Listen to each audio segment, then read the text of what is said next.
send them to you and you can open them, right? That sounds wonderful. But as need comes, right? Well, as need comes. There's no reason to force it. No reason to, we'll get there because there's a lot to sort of discuss and get through this because it's a fascinating time to say the least. AI and what it's done, how it's been. I think it's a lot. So this is going to be a fun stream. We are live on the tubes, so everyone's aware. Hello. We'll start the recording. Excellent. Happy day all around. So this is going to be the first in kind of a series of things we're trying out as we try to have more dialogue, conversations, discussions around, more current-ish events in various ways. We're attempting to. This first one, we spent the morning discussing Adorno, but this first one is kind of following on from that. We're here to talk about kind of art and the philosophical and cultural and theory challenges that AI presents, how AI operates, and how all of these things sort of come together, because I think it's a super fun conversation. And I know, Elderan, we've chatted more than a few times about the subject, and it's a fucking lot.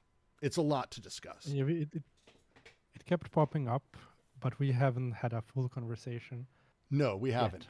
We haven't had a chance quite yet to really dig in and go any of it. So the goal for this is simple. We're running it in Discord on a stage. Of course, we have YouTube chat going as well.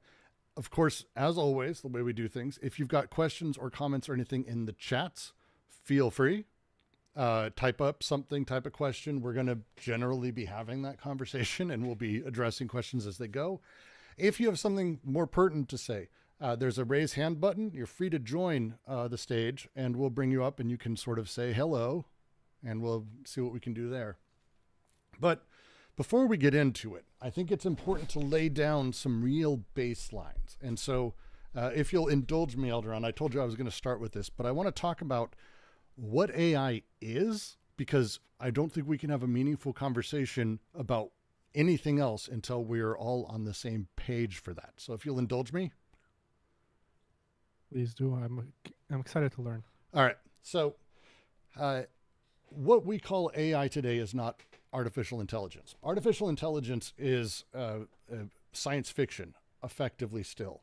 The idea that intelligence, which we still haven't even defined for ourselves, can be placed inside of silicone. It can be placed inside of computers, can be technical, the way that we're able to take intelligence from a man, turn it into a machine, the same way that we've done for kind of everything else that we've commodified in terms of labor. That's the idea of AI. It hasn't been done yet. And a lot of people in what is called the general artificial intelligence research community really fucking hate that this buzzword has attached. Because what AI is that we talk about, when I say AI, in the rest of this discussion, when we're talking about ChatGPT, Claude, Stable Diffusion, name a thing, Midjourney, DALL-E, any of that stuff. When we talk about AI, this is what the term is, and it's a marketing term more than anything. And I say that because we'll start with the base of it, because it all comes from large language models, LLMs, ChatGPT being one of the better early on. Claude these days is possibly better. There's big fights on that, but it all stems from this. And how large language models work, I think, is going to be really, really important to sort of have as a base discussion. Large language models do not read text. They actually don't even deal with text as a thing. They don't deal with words. They don't deal with books.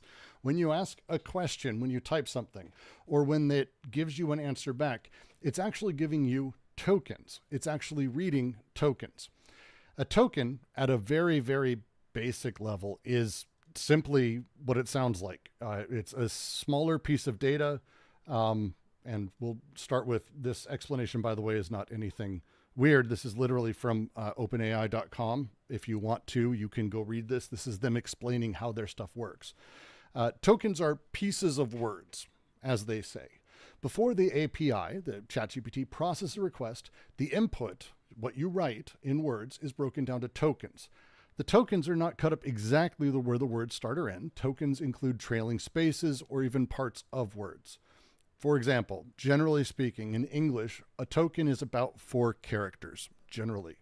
A token might be 3/4 of a word, and every 100 tokens is about 75 words all in all. So, for example, they say, Wayne Gretzky's quote, "You miss 100% of the shots you don't take." That's 11 tokens. OpenAI has a charter that's 476. Now, this changes based on language. So some languages are far more complex token-wise than English. Again, we start with English because it was designed for English.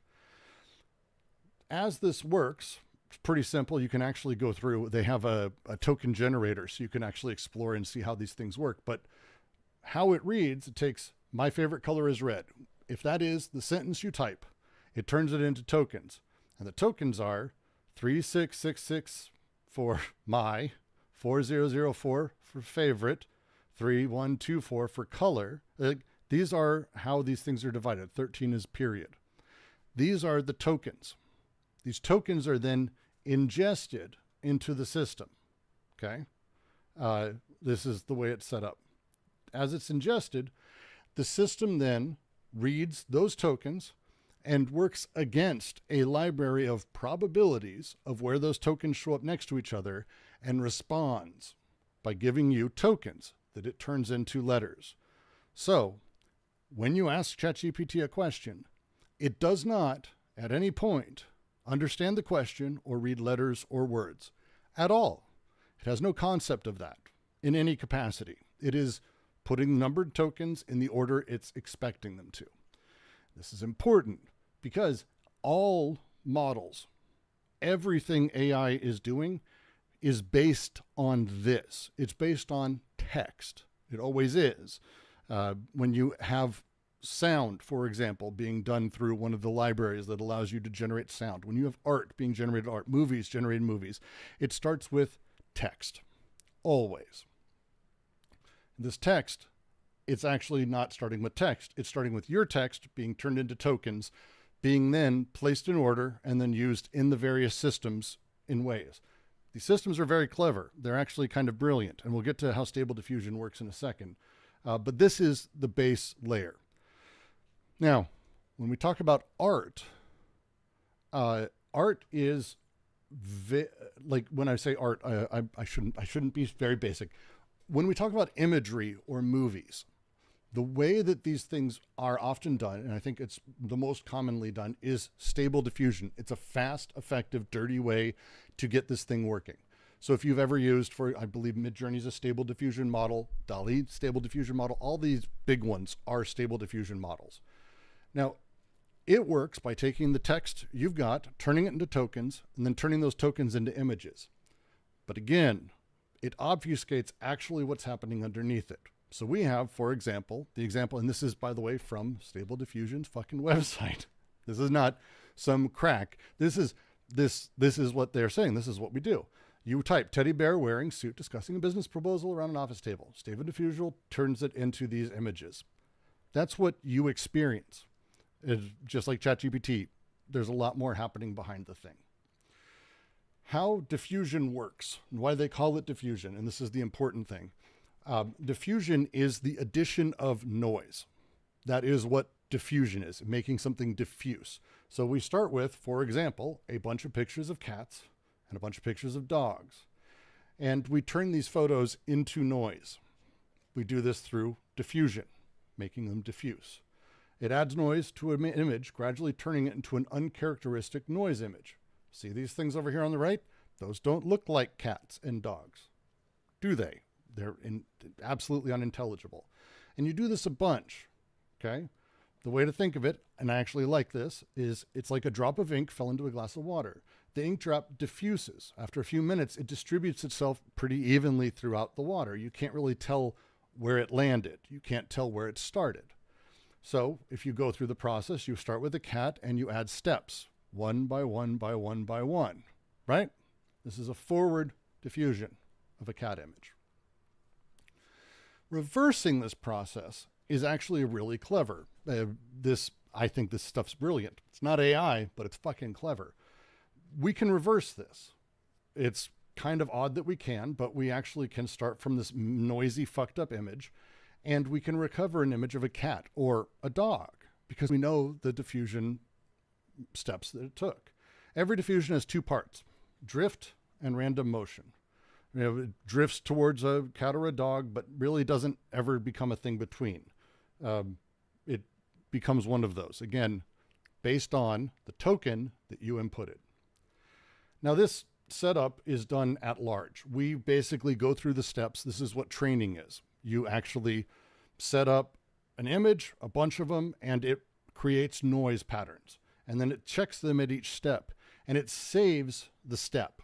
It says, oh, the step of cat at 1, 2, 3, and 4. Okay? Noise added sequentially. This becomes basically, oh, I can look at this system they built, can look at picture 3 there and know it's a cat. And it's the third step in the process of a cat. This is what matters. And again, using tokens, not words. So when we reverse it, we actually compare the starting image. We start with a diffuse noise pattern, always. This is how all diffusion models work. And we take the image and we look at the predicted noise that it would have. And we fix it based on that. Basically, we turn it by undoing it, by looking at the steps of diffusion. So when we have the setup of the entire thing, and we'll start here. I'll move on in a second. We look at each of the steps and we can go, okay, we subtract the predictive noise from the original diffuse image. Doesn't even have to be perfect, but we subtract it, and lo and behold, we end up with a pretty nice picture of a cat. It's a clever system. Now, this really isn't actually how stable diffusion works, as it says. This is in image space. Remember when I said how there's no words in ChatGPT? There's no images in stable diffusion models. You could not do an entire image. Images are incredibly complex and multifaceted. Every pixel itself would be a nightmare. It just wouldn't run. The image space is enormous. Think of it as a 5x512 image with 3 color channels that has 786,432 dimensions to it. And that's for one image. To train 10,000 images or 100,000 images would completely destroy you. DALL-E does pixel space. It's super inefficient, super slow, and just doesn't quite get there. DALL-E is changing up that a little bit by how they do stuff, but still uses the same systems. So diffusion models came up with a really clever thing to do. Just like with text, moving to tokens, they moved images to latent space. This shit is, by the way, going to get really complicated really fast, so I'm going to gloss over the rest of it. But more or less, think of it as really pushing that image, not as an image, but instead as an abstraction of that image and its decoded profile. Because again, there's no images in stable diffusion. So you end up with this very, very, very sort of fast setup that allows us to work. So we end up in a position where we have the text prompt, photo of a cat. We have our tokenizer, just like before, token gets set. We then embed the value of that token in everything. And then the text transformer itself gets put out into the noise prediction system. So we actually work by actually figuring out from the text prompt and working backwards, removing noise based on how many steps the entire thing had. So we end up with cat, it samples the image, and it removes based on the predictor of where the noise should be. To say nicely that this is not AI is sort of burying the lead. There is no intelligence at work here in any capacity. There's no selection process. There's no bifurcation process. This is purely procedural. Purely procedural. No different than a Minecraft world at large. More complex version of that, but it's not selective. There is no intelligence here. So when you have these images being made with various noise schedules, various noise setups, it moves us to a position where we can actually do some really interesting things. Image to image, image going in, does the same thing, turns the image into the tokens, turns the image into the text, and then comes out, denoises, and moves the entire thing through the process. We can do a lot of really amazing shit, genuinely amazing. We have our input image. It can give us a depth map. This is a boon for anyone working in 3D in any capacity. It's wild what it can do. And we can kind of find a million uses for it. But again, at no point are we talking about intelligence here. It's one of the really tough things. We're talking about procedural mathematics underneath all of it. So, back to the beginning of all this. What is AI art? I've made a bunch of it. Everyone's fucked with it in one point or another. It's kind of a wild underlying thing. So, with this in mind, how would we even begin to talk about art in this capacity? This would be my first question out to you, Elderan. How would we even begin to talk about it in this capacity? Because I think the marketing hype that has built everything, kind of like Ms. Dixer's saying, is basically hyper overstating what the systems are, when the reality is they are a more complex version of Photoshop paintbrushes that you have to use, that are procedural. As you draw, it makes oil drip.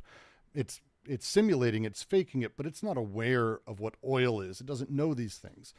By us pretending that it has intelligence in any capacity, we're actually pretending that these aren't tools, that they're almost their own thing, and that they're alongside us in a really odd way. Right? Like, so, I mean, from the beginning, we're fucking the conversation up. I mean, it's so one of, as you were describing the technology, one of the like immediate philosophical examples is the Chinese room. Do you know the Chinese room? Mm-hmm. Please go. Thought Please. experiment. Yeah. So for people who don't know, it's the idea, like it's a thought experiment around intelligence, right? And basically it boils down to imagine yourself in a room. On the one hand, you get these tablets that are coming in, and you have tablets in front of yourself. And on the wall, you have instructions. If this tablet comes in, you put this one out, right? And basically, what you're doing there is you can, you're getting sort of like a language in, and you're responding in a way that seems intelligent, but you're not actually using an intelligence. You're just sorting things. Right, and like any sorting mechanism, it would be a tool. And when you want to go to talk about art and AI art, I think there is also a misnomer to say that there is such a thing as AI art. There is art made by AI. Mm-hmm. There is art made through AI, made with help of AI. There is art around AI. But AI art would imply its own domain of art that simply doesn't exist. One can say it's sort of a genre of art, and I would, I think there's some room to say that the same way that we used to talk about a few years ago NFT art. Like there's a style that sort of applies to it, even though it has nothing to do with the underlying tech in any capacity. It sort of has a style. But see, even still, this puts, to me, if we were to have an honest conversation around this and say, hey, look, I downloaded a Photoshop plugin that lets me click a button and it copies styles from things, which is actually what we're doing. Like it just copies styles from things. That feels horrifying. Like on its face, it immediately presents what it's doing. It's copying, putting the style in place, and utilizing that thing. It's utilizing the intellectual creative property of people in a way that I think is very difficult directly to measure, right? But is clearly there. So when we talk about AI, sorry, go ahead. I mean, before going into the intellectual property, which is a debate, and every time I think we'll get about there AI, for sure. One should talk about that. Yeah, I think one can talk about sort of, because AI art, if you think about it, has it looks oftentimes very different than your traditional art. Same as photography did. Photography is not like a photograph of a portrait is not much different than a painting of a portrait, right? They also fulfill almost the same function. Photography just being way easier than oil painting. Well, so But this what gets in. I'm interested in AI art is that as we've seen it move, and we're gonna get there, it has changed the way it looks, and it has become getting a distinct look to it. And that's why I Well, think and for now we can this is safely where I think it's actually worth going. How are these pieces made? How is it getting the look? And it's actually less that AI art is getting its look, and more that we're starting to see what is the amalgam of art, basically, because you have to remember these things aren't trained on selected bits. You can do that, absolutely, but the big models, Midjourney, for example, Dolly, for example, at Google's Imagen, for example, and others, are on all of it. All the shit that's on the internet kind of slammed together. And so it's why when you type in, just as a blank thing without really, adding other stuff, you type in pretty girl, you get kind of the shit you see on 4chan. You get a very particular archetype of a woman with very particular looks, because that's what those images are captioned as. So you have this collision of both sides. It's why it's important to understand that these things are based on text, because at no point does Dolly or any of these systems actually know the image. They don't give a fuck. There's nothing in the image as far as it's concerned.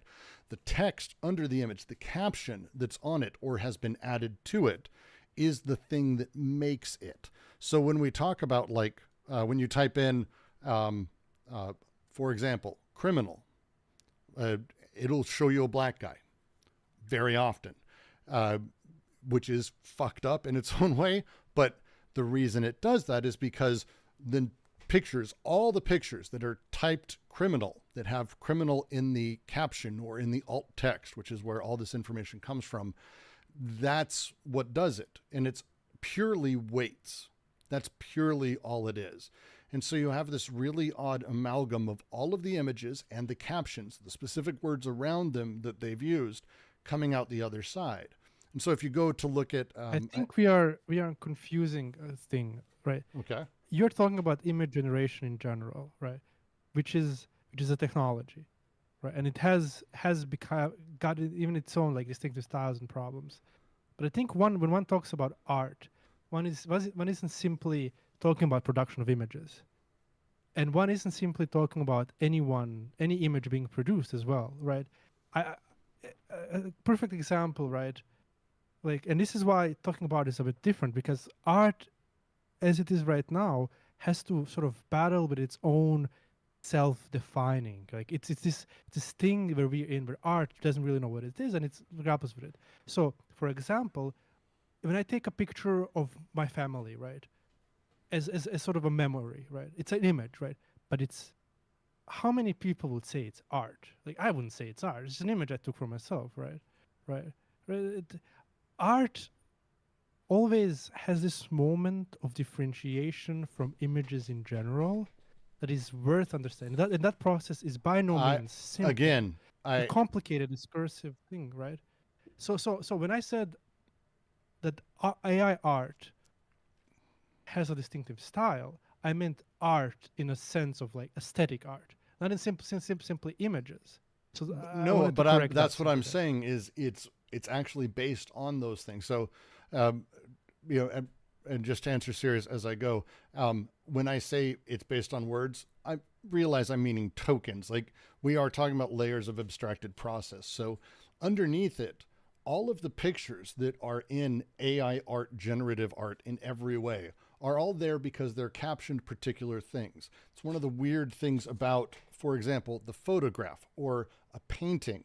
Mona Lisa, for example, will have Mona Lisa as the caption. Mona Lisa painting, Da Vinci, blah, blah, blah, smile, whatever. It'll have some level of captioning that someone's added, or alt text they added for people who can't see. And those things get added. And this is the quantification of that image.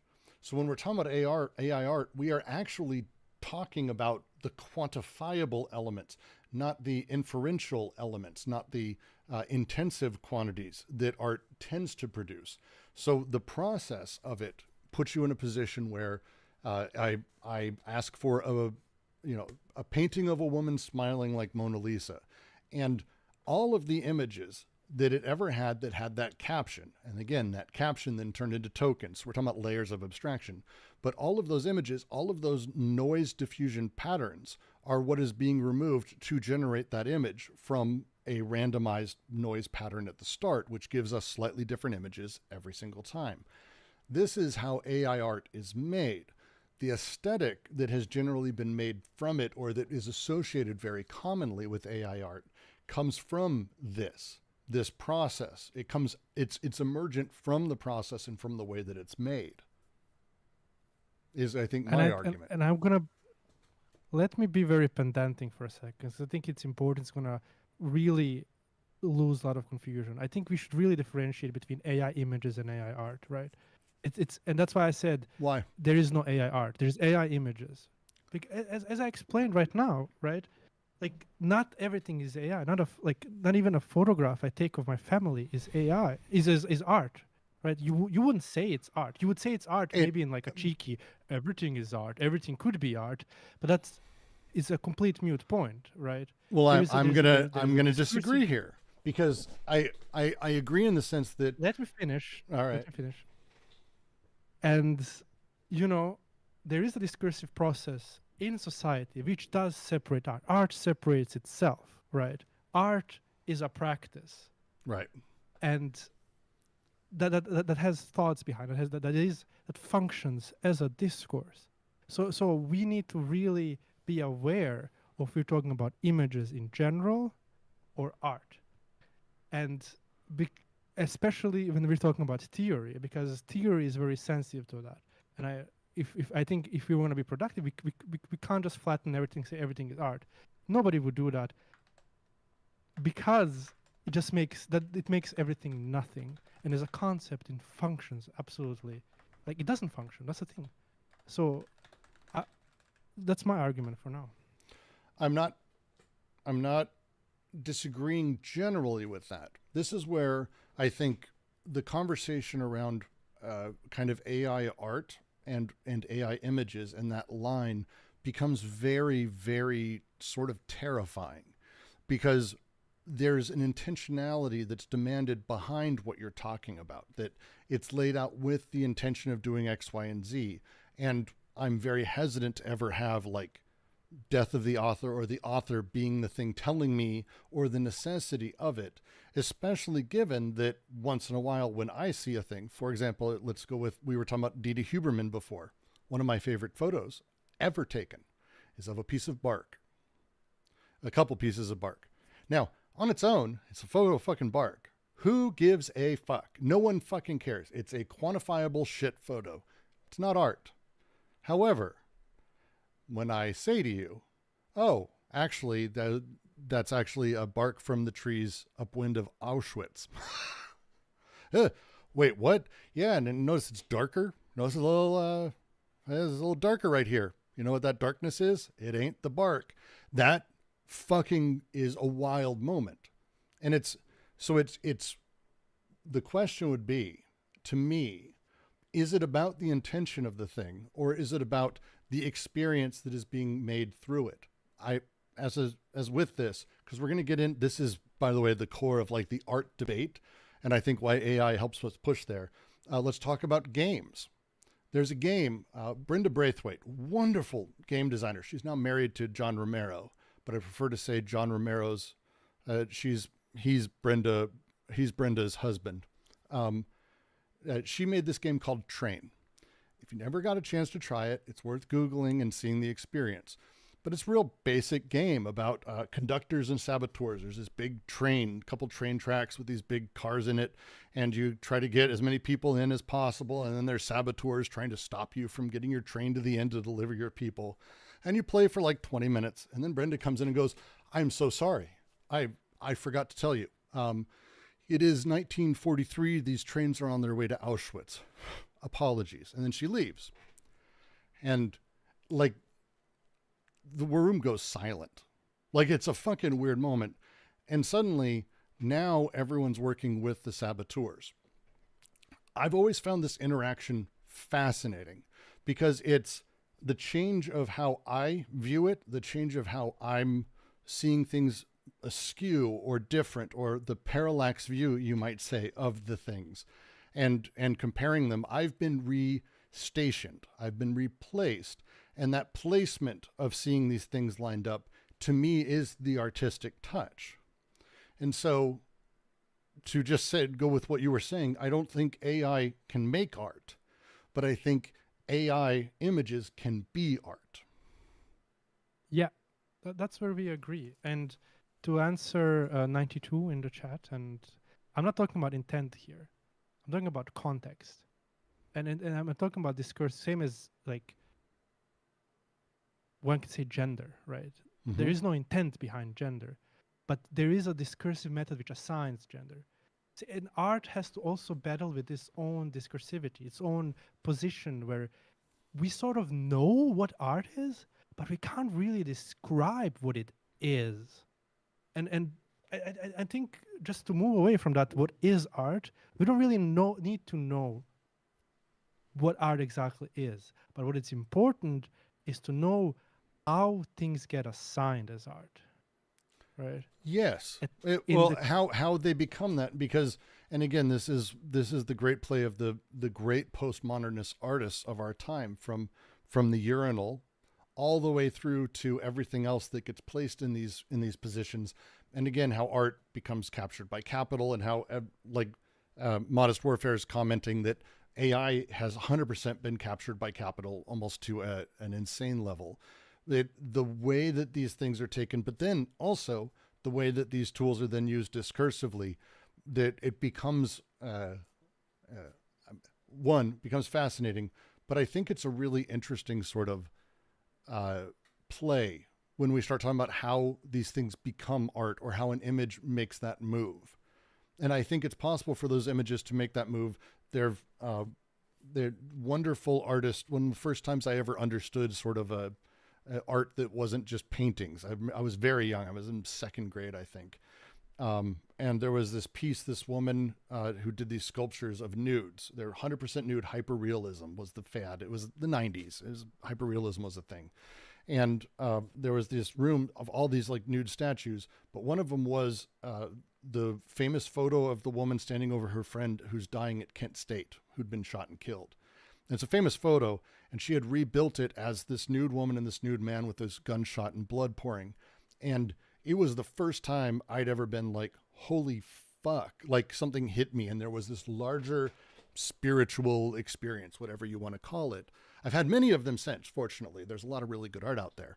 But the setup underneath all of that, sort of at the base, is, again, what is that thing that does this? How do we allow it to be? And again, I want to make sure we get back to the way Capital has captured AI art and what AI art is capable of, because this is the other half of this. AI music exists, for example. AI writers, text, AI sound effects, AI voices. There's a whole bunch of different things that sort of go into when we talk about AI and what it's generating. And what its capabilities are, again, by calling it intelligence, we pretend what it's capable of.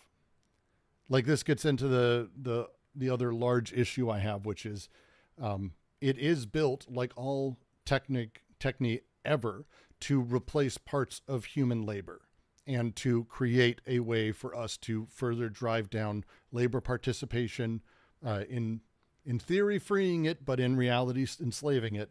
So that way we're able to have the capitalist make more money with industrial capital than with variable capital that comes from labor. It's literally the point of everything. It's the way it's always been. I don't think AI projects do this, though. I think it does it very poorly, and I think it's kind of capitalists falling for their own shit, honestly. I agree.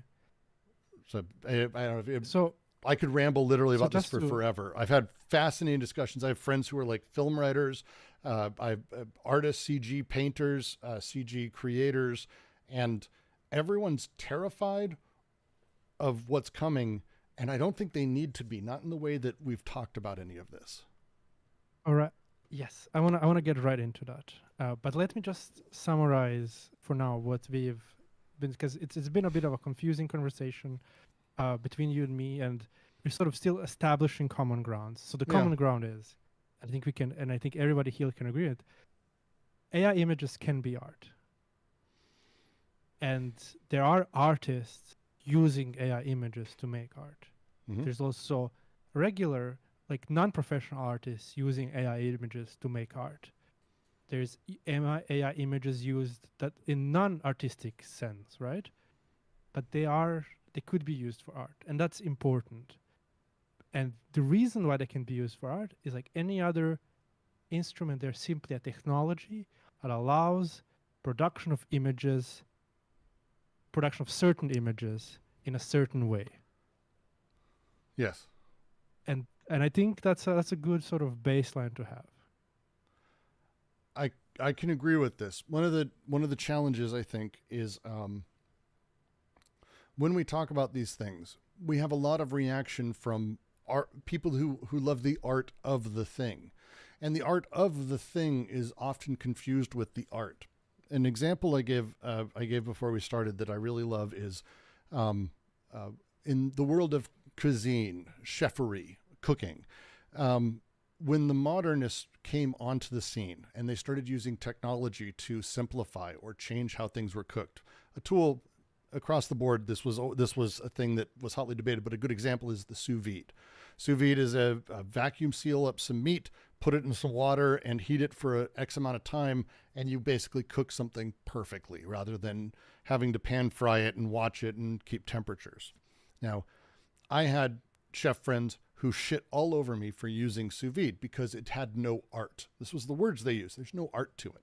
There's no art to it. It's just quantifying the thing and being done. There's no art to it.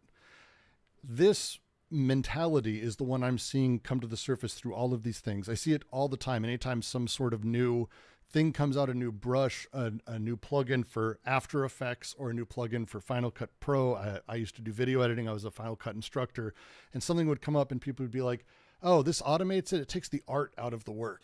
Like there's these extra bits of labor that are being sort of recovered, or that there's the magic in how they do the thing, but people lose that. So there's this big play that also I think goes into, and I want to touch into also nostalgia and nostalgia for what's lost, because I think that's a big part of this as well. But I wanted to get your thoughts sort of on the art of the thing. Yeah, this has been a thing that has repeated in history of art probably 5 or 6 times now. One of the most famous examples, and everybody here will know it, is photography. When photography was invented in the late 19th century, you had people like Baudelaire saying photography, or the photo, the cameras are going to be the death of art. They're the death of art. Death right? of art, yeah. It went into the,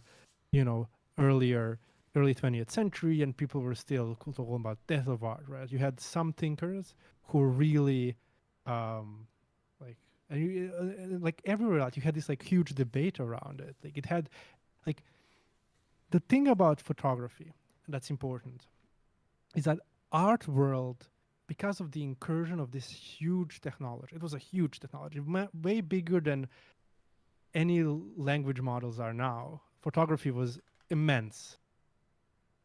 Was the necessity to reconfigure art world itself. Like all art world itself had to deal with itself in order to be able to integrate photography and to continue functioning as art. There was a event there that restructured basically the art world, right? And that's how photography, instead of replacing painting, right, became its own thing.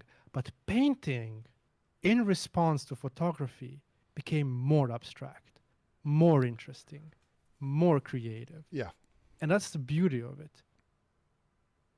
in the late 1950s and late and early 1960s, you get what's called generative art, and basically it's early AI art with the rise of, early computers. It was With the mainly rise done in with the like rise huge labs. of I'm thinking of soup cams, I'm thinking of Marilyn Monroe pictures, I'm thinking of mimeography and image printing, and the rise of the mass version of that, which changed how people could even Not even engage with that. yeah, one of it is the mass production of art, but the other one is the ability to have things that produce art for yourself, for you, right? That's the generative art.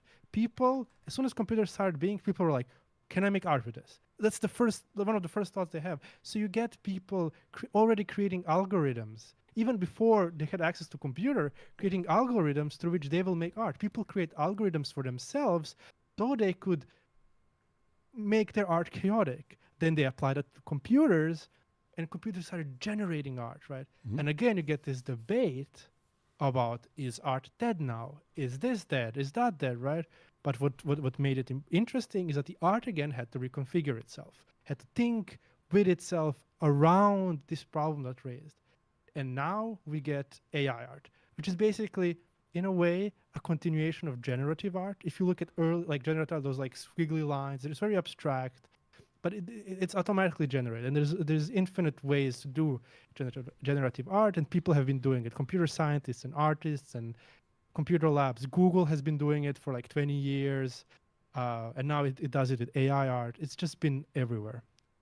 But there is an interesting thing about AI art, and I think this is where the crisis of AI art comes. And this is the interesting part, is that none of the generative models before could make representational art. None of it could make a cat look like a cat almost autonomously, just through prompts, right? So what you get now is, and what is fueling this crisis in this generative type of art, is that there seems to be, a new way of creating representational art that doesn't require humans.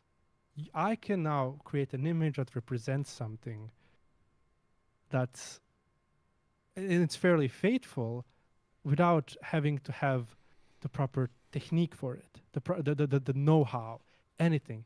It just does on its own. Well, and this is again, and this is no, because I'm going to go off that, because I think one of the other things, and there's a lot of frustrations that come at AI art, and one of them is that it's replacing jobs. And I'm going to flatly say this is an issue with capitalism. This is not an issue with AI art. One of the things, the jobs it's going to replace, that I kind of hope it does, are the people who have to do all of the textures for the wheels and all the cars in Grand Theft Auto. Like, that's a team of 20 people for 5 years doing nothing but tires or lint on someone's shirt or textures for that they did not go to school for 4 to 6 to 7 to 8 years and different people, but to do this work. This is the work that they have to do with the degree they've got, so they're able to do other things.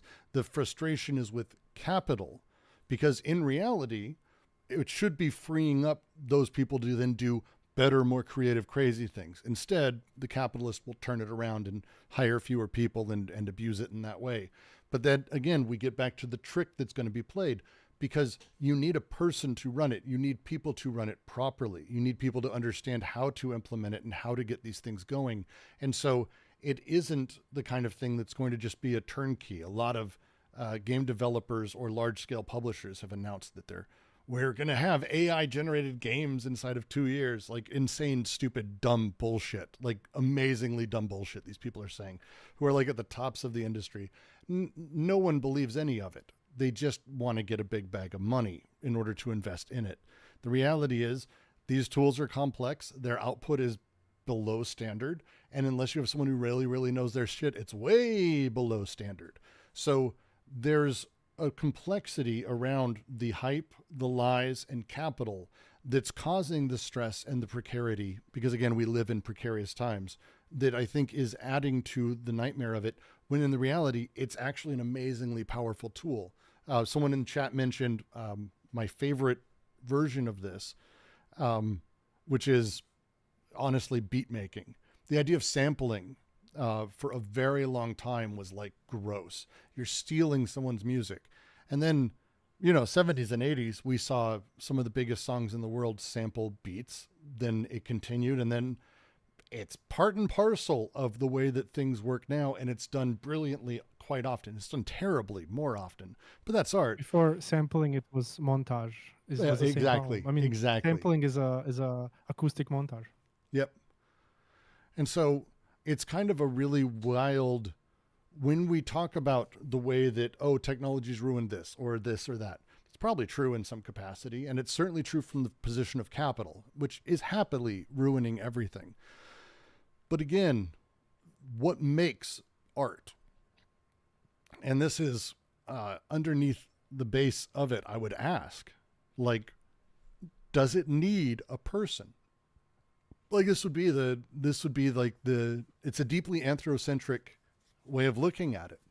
But it's the question I've asked, and I've been trying to find good writing on or good breakdowns or critiques of, because it sounds like that's where we're ending, isn't it? That we need a person to make art, which means intention, which has a lot of other things that sort of really are problematic at that point. May I long-windedly answer that? Because I do Please. have an answer for it. Please, long-winded all you want, my friend. All right, so you're getting right to the point, and the point is simply blunt, is the battle over what gets to be art. Battle very metaphorically. It's a discourse on what gets to be art. It's a problem. It's a societal problem of what gets to be art, right? And there is multiple ways of approaching that problem. And I'm just gonna flat out borrow from one of my favorite thinkers of art.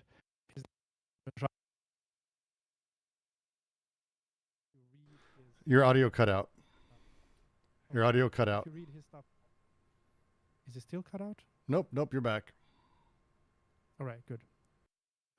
If you read his stuff on like aesthetics and discontents and his defense of aesthetics, it makes a lot of things clear in the way that modern art functions. So I'm just going to try to go through his argument right now, and I think it will help us think this art through, if I'm allowed to.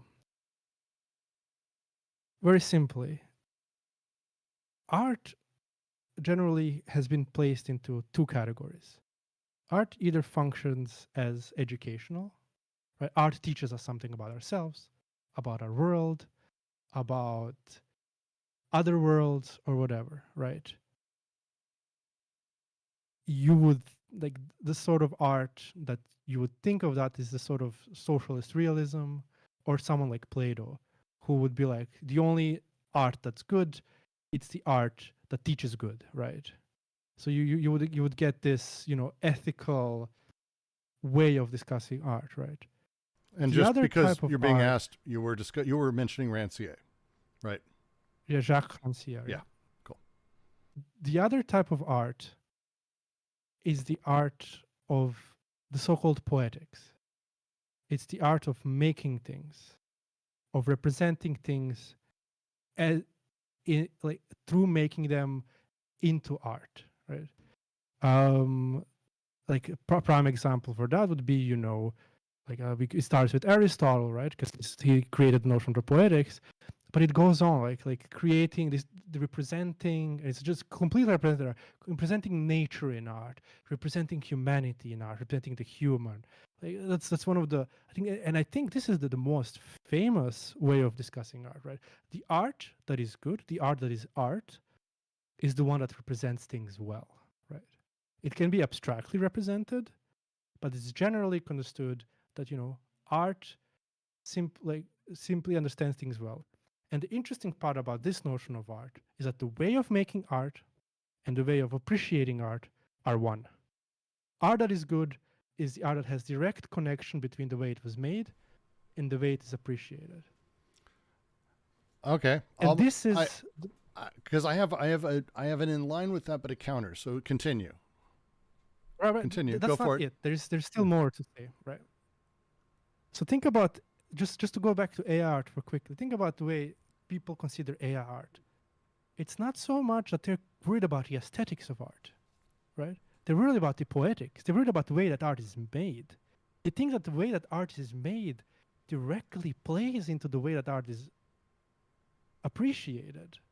Like that's why I have this amazing quote from from an article in from an article called Artists Right Now from medium.com, right? And if I may read it for you, it perfectly exemplifies what I'm talking about. It says, songs rise out of suffering, by which I mean they are predicated upon the context, eternal human struggle of creation, and well, as far as I know, algorithms don't feel that. Data doesn't suffer. ChatGPT has no inner being. It has been nowhere. It has endured nothing.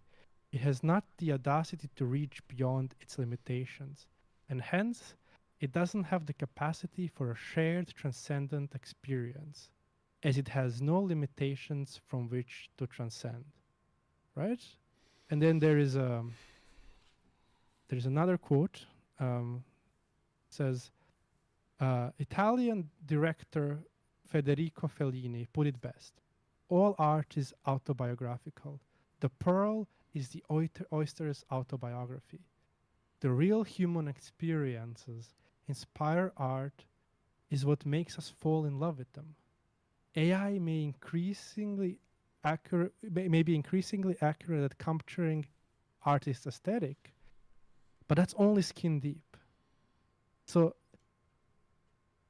you see, there's a certain appeal to the real that art has to represent in all these quotes that critique AI. It's the notion that art represents something real. And when we appreciate art, we get direct access to that, whatever it is, that representation that art is representing. That's this idea of representation art. It can be abstract. Someone can paint a black, circle, and we can say, oh, it's the artist suffering. We can feel it directly, right?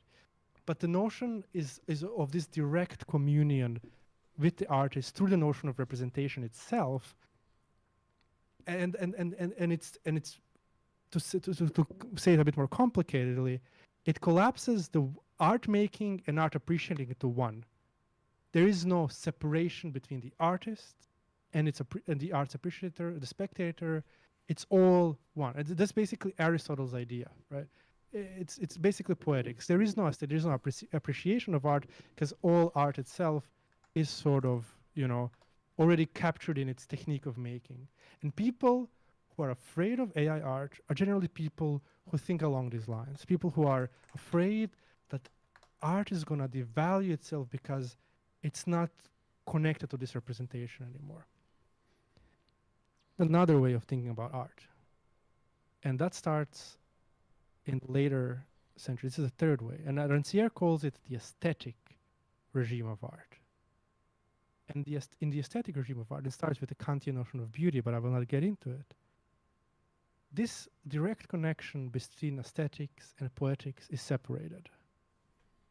The artist that makes art, so to put it quickly, when art is created, it sort of becomes autonomous. It separates itself from the intention of the artist. That the artist's intention, while it is captured there, it doesn't really matter. Then when we gaze upon that art, we do not have this direct access. We as spectators have this almost subjective aesthetic experience. And this subjective experience can be expressed in many ways. And I know I'm stepping on. You're cutting out again. Sorry. Is it better now? Yes. Right. So this aesthetic experience can be many forms, right? But my appreciation of art appears when I can understand that the art itself is separate from me, and all art is separate from me, and there is this break between the appreciation of art and its creation. Art stops being representative. Art stops representing anything, and it simply works on people away from its representation. you get that idea with many artists who later, someone like Mallarmé, or many artists who later who will simply create art. You get that idea with the death of the author, right? It mimics it to an extent, right? But you get that idea with someone like Francis Bacon, right? Art is this sort of establishing of like almost this expression that then becomes sort of separated from society itself, which then can be appreciated again by anyone and anywhere, right? Does this make any sense to you? Yes, I think I tend to come in a very different direction. I'm not necessarily a big fan of the idea of representation within art or how that operates, because there's a couple things that sort of, to me, are problematized. One of them is that if I were to show someone an image, I don't tell them what the person is or that an AI made it or anything. It's very much monkeys on typewriters. A person may generate their own representation from the piece and consider it art. This happens. This is a real thing. And so as such, when we talk about the representality or the intentionality of such a thing, I'm always very skeptical about where it has to begin, because art is really not something that to me is experienced as the artist or with the artist. The artist can be a part of it, but it's the viewer. It's the person who's looking at the piece of art or playing the game, reading the book, reading whatever it may be, or listening to the music. And so the interaction between... Yeah. So right now, in that exact sentence, you've explained this third regime. Like the regimes are not mutually... right. They can't be. It's either this or that, right? So the way, maybe better than you've explained like a way of thinking about art, but not everybody thinks about that way. So the art world itself. Well, no, this is, and where I end up in a position where I go straight at the idea that basically art is new affect that makes sense. And I mean that in the very particular Deleuzian way of what sense is. I don't mean, oh, it makes sense. Yeah, but that it makes sense. It produces sense, which also includes nonsense or absurdity. So the idea being that art is something that I experience that creates new affect, but also makes sense. These are the sort of requirements of a codified experience. At the base of Deleuze's art theory for me, and the art theory I've begun to really sort of dig into, is the idea of the diagram, the diagrammatic, the whole of the thing being able to be ensconced or handled by almost a mapping, that inside of that diagram or within the pieces of it, these things align to produce something more, something greater than the sum of the parts, or even, or less than, different than, I should say, than the sum of the parts. The same way that when he introduces the idea of the diagram inside of Foucault, he's not talking about art. He's talking about, we have the penal system and then we have a penal colony. And between the two, the diagram of what exists between the two and how they sort of overlap each other is the interesting thing, because they instance themselves differently, they work differently, but there's a diagram there. There's a thing, and that thing of how these pieces sort of interact, communicate, and play with each other allows this larger thing to exist and pretend. So when we have art, when we have Duchamp's fucking toilet fucking in the middle of nowhere, like, this works because he made the statement. It isn't just a toilet. It isn't just a urinal someone janitor left. The right? fountain. It's called the fountain. The fountain, I know. But I call it the toilet because it's funnier. But like he says, no, it's called the fountain because he's making his point. He's putting it in an art museum, blah, blah. There's this larger thing that's happening that makes sense. And that's the important side, is that it makes sense. And again, sense in the Deleuzian sense, not in, oh no, it's completely logical. No. It produces a sense of a thing or a sense of itself or nonsense or some combination thereof. So when a person is looking at a piece of AI art and they pull from it something, it's possible for that to sort of exist, for that person to have new affect with new experience with that.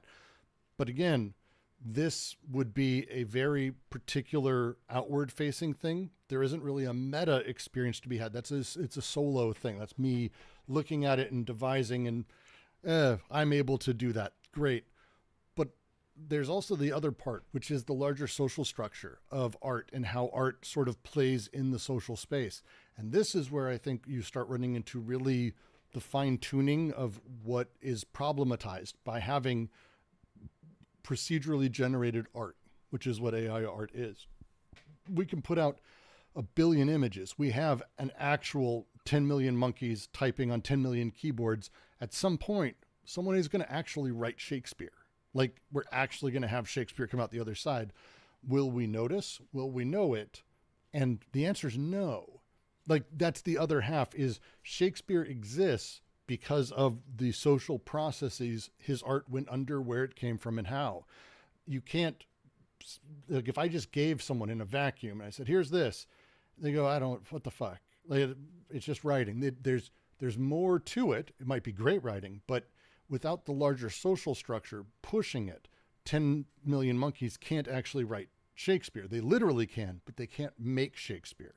And so we also run into the other side of how the social sort of relations and the meaning of things, again, which is part of how sense is made, creates that sort of secondary layer that AI art, I think, fails on its own capacity, can potentially come out with individually, but doesn't sort of have that larger scale sort of, oh, I get how this connects with the larger things. And this is where you start running into what I think is the power that people continue to have, is they can do the new. AI, by definition, all of it, can't make anything new. That's because it can't. It's trained on stuff that already exists. It can give you combinations of stuff that already exists, but even then, you have to ask for it. It will never, ever, ever on its own in a vacuum create something new. A person has to be behind the new because that's how it's built. And this is where we start having the interesting side. That's why I use the term, it's new affect that makes sense, because that new is the part that I think is the final sort of piece. It's got to be new. It has to be something novel. There has to be something slightly different behind it. There has to be something that breaks sort of with everything else. Otherwise, you end up with basically meme culture, which is just repetition of the same things to nauseam. Yes, I agree with this. And honestly, like, for people who are maybe not on Deleuze terminology, you can think of this away from Deleuze as well. Deleuze is describing something that's generally happening in art. And that's why I said, when you explained this, you explained a general thinking of art, right? Like art, right? Because Deleuze is also part of the milieu. He's trying to understand the way that art works for him, right? And he's describing, like, if you read, like, the way he describes art is the same that Adorno described art, is the same that Marcuse described art, is the same that Benjamin. Like, you see this repetition of, like, they're all basically talking about the same thing, right? It's just different words. But the interesting part is, and this is why Ranciere sort of moves us to this, what he calls the metapolitics of art, is this notion, is this the idea that the way that art functions. And you describe this separation where, like, art sort of doesn't need intention, right? But it works on us subjectively, creates these new affects or these new encounters. You can use the anywhere, these new feelings, like, again, maybe Deleuze is the most correct in his description of it, but you can use many words to describe the way in which art is considered to function right now. And then, from these new affects, new things can happen. Right? You like Ranciere says, you see the world differently. He says there's a new distribution of the sensible, he calls it, right? Deleuze thinks of it indifferently, right? Many thinkers do. But I think what's important is the notion that we think about art this way. And there are people who think about it representationally. And that's where the fight comes, right? Well, I have to just interject, because I think the other thing that's important to this is capital. Because the reality of what it means to be an artist over the last 300 or 400 years, let alone the last 50 to 100, right now, if a kid is going to go, I'm going to be an artist, it's not they're going to become a painter like Picasso. Maybe. What they're doing, though, is their everyday work is shit that will sell. They're graphic designers. They are making art on Fiverr for people. They're doing logos. They're doing advertising work. They're doing work within the space of capital. And so we have And this is where I think, again, the reason people are terrified of AI art, and justifiably so in this case, is the way capital lays on top of this. They have to recreate things over and over and over and over. And what we've done is we've created a machine of artists who are able to make things over and over and over. Go to Redbubble and Google Star Wars t-shirts. And then like the last 20 years of everyone's life, see Doctor Who and Star Wars mashup t-shirts, Doctor Who and blah, blah, blah mashup t-shirts. Like these things were how artists made money. Like this is actually how people survived, is doing these kinds of things. They drew, they did illustrations, they did books, they did t-shirts, and all of that, none of that is creative work. Not really. They're taking the same stuff that's existing, mashing it together and putting it out. They're not making art. They're making commerce. They're making commodities. And AI can absolutely make commodities. Without question, it can make commodities. And this is where it becomes terrifying, I think. Because when we were talking about the representation or all, like the way capital factors in, I think is you cannot forget that, because that's the terror. I mean, that's to me the terror underneath. I think when you're looking at the grand scale of things, you can't forget about the capital, of course. Like in the way that people get to art, who becomes artist, who doesn't. It's there is an interplay, right? But I think we can also talk about art, like this representation of art doesn't just happen because there is capital. I think there is people who, artists who, you know, and there's this view of art that just happens on art's term, right? Like there's still a representational idea about art that, like, of course capitalism plays into everything, but we don't have to go, like even Deleuze in his book on Bacon doesn't really go into capitalism, because I think you can talk about it in terms of art, right? So you can, I think it's what I'm saying now is, let me finish. What I'm saying now is let's stay in the terms of art and then add capitalism later, because it's going to complicate things. It's going to move us from art into capital, whereas I think we can move. I don't think it can exist without it, though. I don't see. I would say. Well, of course it can't, but we can discuss it. Well, we can, but we're now divorcing it from anything that's kind of its material reality at that point. Because when we're we are talking about the material discourse in terms of discourse, without necessarily having to go immediately to the capital, right? Of course, but also I'm not saying you have to go immediately to capital. My point would be that all this needs to be through that lens, though. So when we talk about, because even to your point, how talking about go ahead. But you're talking about the terms of commodification, right? Of course, commodification is there, and commodification fetishism and everything, right? But what did, like, Marx, even in his terms, like, talks about, like, what is the thing about art? And like Adorno says it, and all these Marxists, like Lukács, right? What is the thing about art? It's that it resists being fully commodified, right? And that's the thing, right? Art always has this possibility of emancipating itself, even to the smallest extent, from commodification, right? And then we're talking about the regime of the aesthetic, this regime of the sense that you're talking about, this regime of experiencing new through art. That's art escaping from commodification.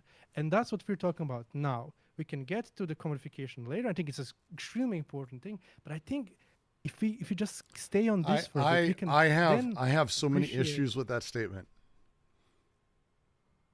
That's Marx for you, right? That's Deleuze and Guattari. That's Deleuze for you itself.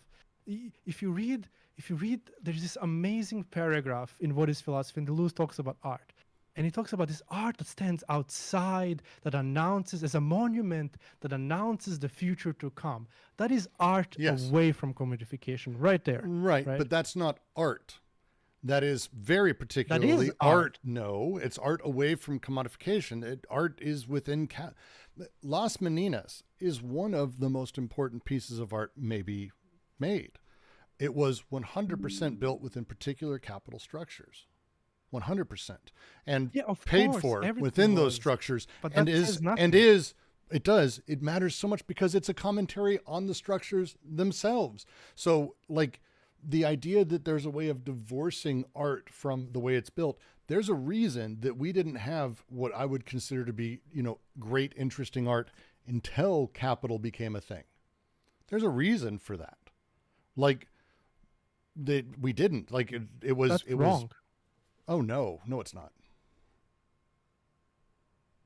Do you think 13th century to be capital? No.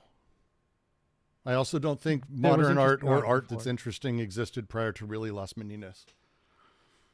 I Right. think there's some examples of you it, know but I that- think it's pretty. No, art was you love the Uberman, right? He looks at something like One sec, am I how crackly? is it? Am I crackly to you? No, you sound fine. Okay. Let me know if it's Right. crackly to anyone else. Did you- Okay, go ahead.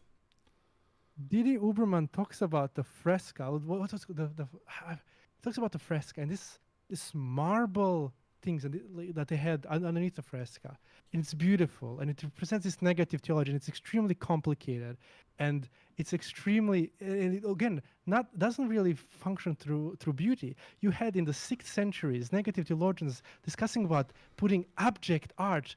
Way before Kristeva and abject art existed, art was always interesting, right? So that's the thing, right? You can't talk about art away from capitalism. Deleuze does it. Everybody does it. Of course, art always exists in the capital. Currently, yes, it's a sort of Its relation to social production is wholly different in those other times. Wholly different in a way Yes, that but we it's still can't even interesting. conceptualize. I'm not saying it's not interesting. I'm saying it's not You the just same said there is no thing. interesting. Well, I was being a little overstated. Let me try to restate how I'm trying to say this. Prior to capital, prior to the existence of a subject that is consumptive, prior to the meta-analysis of things, which is what quantification and all of the sort of decoding and recoding of things that allows things to be broken down, is a different type of art. Now, we can go back and reanalyze it. Sure, we can.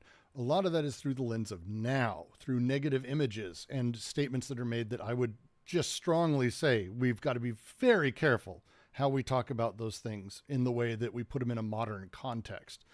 The reality is the way that art exists cannot be extricated from the economic machines that back them. Period. There's Of course, but that's not to say that art is always commodified, always reduced to commodity, always necessarily. I didn't say and that. that doesn't make. Yeah, you didn't. But what I wanted to say is that we can talk about art away from commodity and put commodity for later. Talk about art first, right? And then get to the commodification, the problem of it. Again, I think Because art allows itself to be appreciated to the aesthetic dimension itself, same as Deleuze does it, right? Same as Marx does it. Because Marx is extremely clear that art and like aesthetic things and like all of these amazing thinkers, they do agree that like there is a moment of emancipation from commodification that art presents itself by being what Adorno would call autonomous art. But again, so this is why I have issues with this general line of reason. We talk about, and I'm not talking about art becoming commodity. I would actually say art as commodity is no longer art. It is commodity. So this puts us and creates, and I think this is what others would say too, art is always resists commodification. Art's always on the other side. I think this puts us in a very strange place where we're talking about an idealized form of a thing that does not exist, because as it is made, as art is created, it becomes really within capital instantaneously. Like it's hard to divorce it. We can pretend, it's But not you are- commodified. But I would ask, You're thinking in totalities. no, think I'm talking art is about total. some artist What is right this now. art is total? I'm Art asking can do multiple things at the same time, no, right? it's made in the material world. It's built within capital. If it's material, it's built within capital. I don't understand how it couldn't be. Yeah, but then again, it also, while existing material in the capital, right, it has an aesthetic dimension. It can be appreciated aesthetically.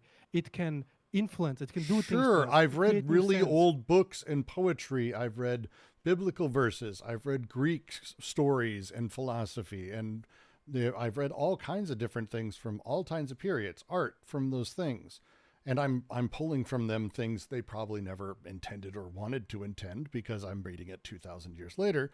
But that experience I'm having of it cannot be divorced from capital.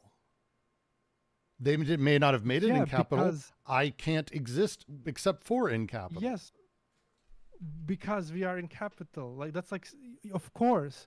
But the thing is, it's not necessarily a commodity, right? It exists in a context. You exist in a context. The context is capital. Everybody, right? But that doesn't mean to subsume everything under the notion of capital, right? Right. Rumor asks, are there recent example of non-commodified art? No. But there is no art as a totality. Like if I take a single piece of art, that like it's not simply a commodity. It's not anything simply totally, right? It functions as a commodity many times when it's sold and it's resold and it's made in its process of production, right? But when I put it in a gallery and some fucking kid walks in and looks at it and is inspired to create something new and it affects him differently, right? We're not talking in terms of commodification anymore. We are talking in terms of the aesthetic experience. No. We're talking about the commodification of that experience. That means absolutely nothing then. We're talking about the commodification of the experience then. No. Just the commodification of the experience, which is what art is. Because again, the image is an image, right? No, but that kid has not created anything yet. He did in that experience. That kid has seen it. So experience is commodified. Yes. I can sell that experience. How do I sell that experience? With tickets and square foot plans and planograms where you place art in very particular places in order to sell to access and get memberships for donations.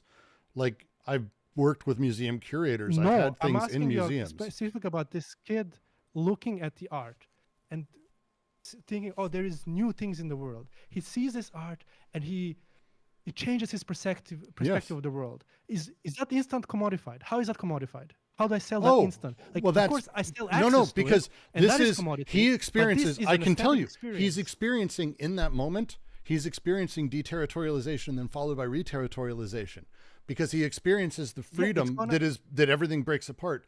But as he leaves that experience, it then becomes recoded. It becomes depressed. Exactly. It becomes repressed. But this moment of deterritorialization isn't commodified. So we can't talk generally in terms of commodity. But that's like saying that first syntheses, that's not part of the others. And it's like, it sort of is. It sort of is like they're up against each other. You can separate things and understand. You can talk about them that way, but that's not the material reality. That's why they talk about deterritorialization and reterritorialization, not as a one process. And this is crucial, right? And I think people like reading AO, especially new people, really focus on reterritorialization. This extremely defeatist tone that doesn't really get us anywhere, right? No. I think deterritorialization has a moment away from commodification, at least in this second, right? And in this moment, in this reestablishing that is not yet secure, and that's what Deleuze means by the monument of the future when he talks about art in what is philosophy. This is the moment he's talking about. And I think this is the moment that should be appreciated. And this is when you can talk about art in this aesthetic experience. See, I cannot disagree more. I love it. Okay. I can't disagree more, because to me, reterritorialization is not defeatist. To me, the combination of the two and the understanding how it operates. Why when he says the left hand and then the right? Why when he says D, he says re? Why does one follow the other? It's not magic. It's the materially produced processes which enforce this over time that are socially and politically determined. The D, the job of artists, for example, sure. The re-territorialization doesn't have to be what it says. We're able to fuck with that too, because this to me is where you find emancipation and you're able to create things that last, is if re-territorialization enables a line of flight, you've won. Like, that's the deal to me. Yes, but But in this aesthetic moment, there is a moment that is not commodified, and that's the thing, right? I agree with your reading of it, right? I I agree with that, right? But I want to be able to, and I think what happens let me a lot of times. real quick, because I want to be specific. The reason I disagree with this is because the moment we may idealize as being not commodified, but I do not know how anyone can remove anything that they're experiencing ever from commodification. I understand that Not in totality, but you you're just thinking in said, terms of totalities. but you just said You're thinking in terms of totalities. I'm thinking in terms of my daily lived experience. How do I not, like, I have a moment where God touches me, or I touch God. That is this religious art experience. I've had them. I've had elative, wild moments seeing things. I cried. The first time I ever saw Rothko in person, I cried. Like, I've had these moments. I get it. And so I get that. But again, the thing only exists almost after it's gone. Because as it's happening, the moment you're aware of it, the process of reterritorialization has taken terms because you've assigned it. You've quantified. I don't care about aware of it. No, I don't care about aware. I care about this moment that forces us to refigure. Someone even asked for about my second, shirt. right? It's, do you ever think about dying? I liked the movie. So sorry. Right. So, and this is what I mean. Like, it cheapens, it reduces art. It cheapens it. It removes us from being able to talk about art if we do not appreciate the aesthetic moment even for a second. This is my thesis, right? And I think Deleuze appreciates that too, because when he talks about art, he never ever mentions commodities. Never. Not in one sentence does Deleuze go to commodities. None of these thinkers do. Because he's not. But it's the same way of saying that when he talks about sense, he doesn't talk about commodities either. It's like, true, but come on. Like, these things impinge on each other.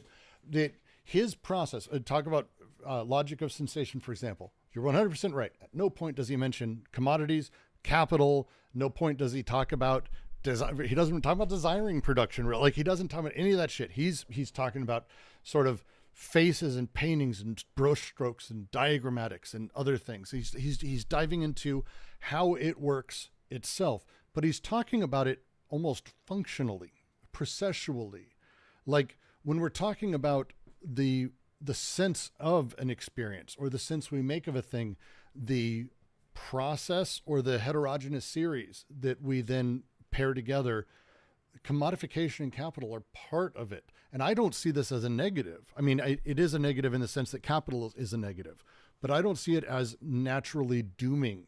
I don't see it as a negative either. I see it as, this is, if we can understand the process, we can respond to it. If we understand the process, if I knew and understood what it meant when my microfascisms appear and how I attach, where my social investments are, where I have these things and I can break them apart, the more I'm able to ensure that my reterritorialization process doesn't fully repress.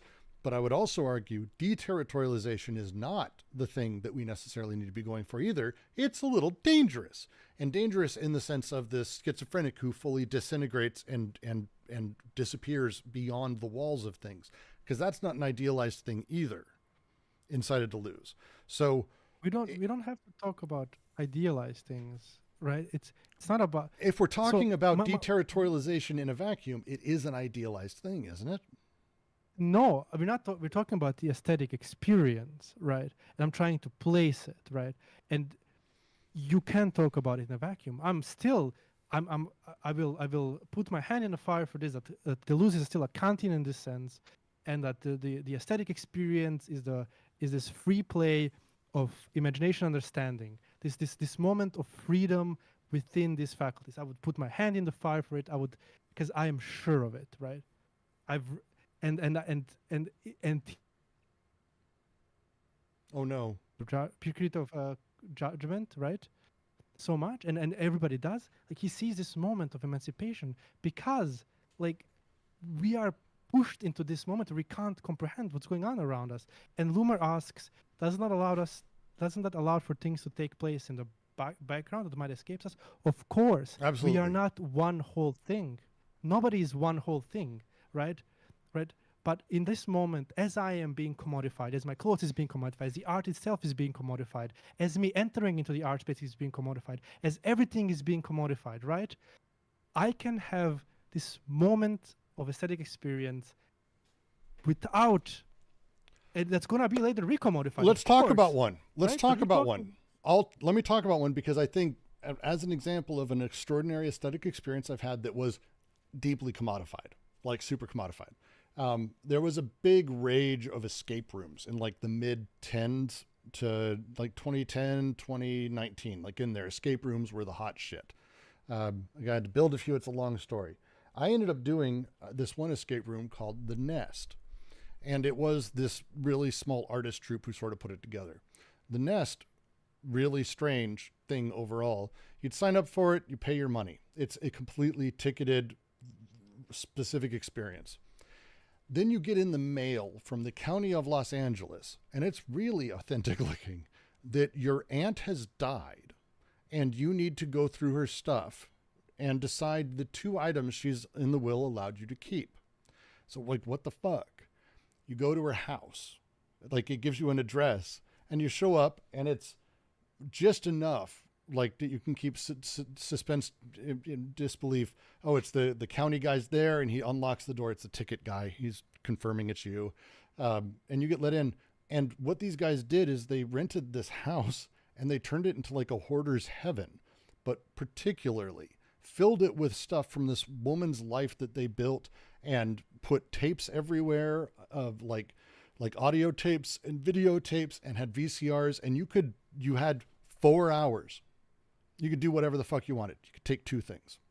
And you end up sort of taking these moments and putting tapes in and playing this or watching that and learning about this woman's life who you never met, ostensibly your aunt.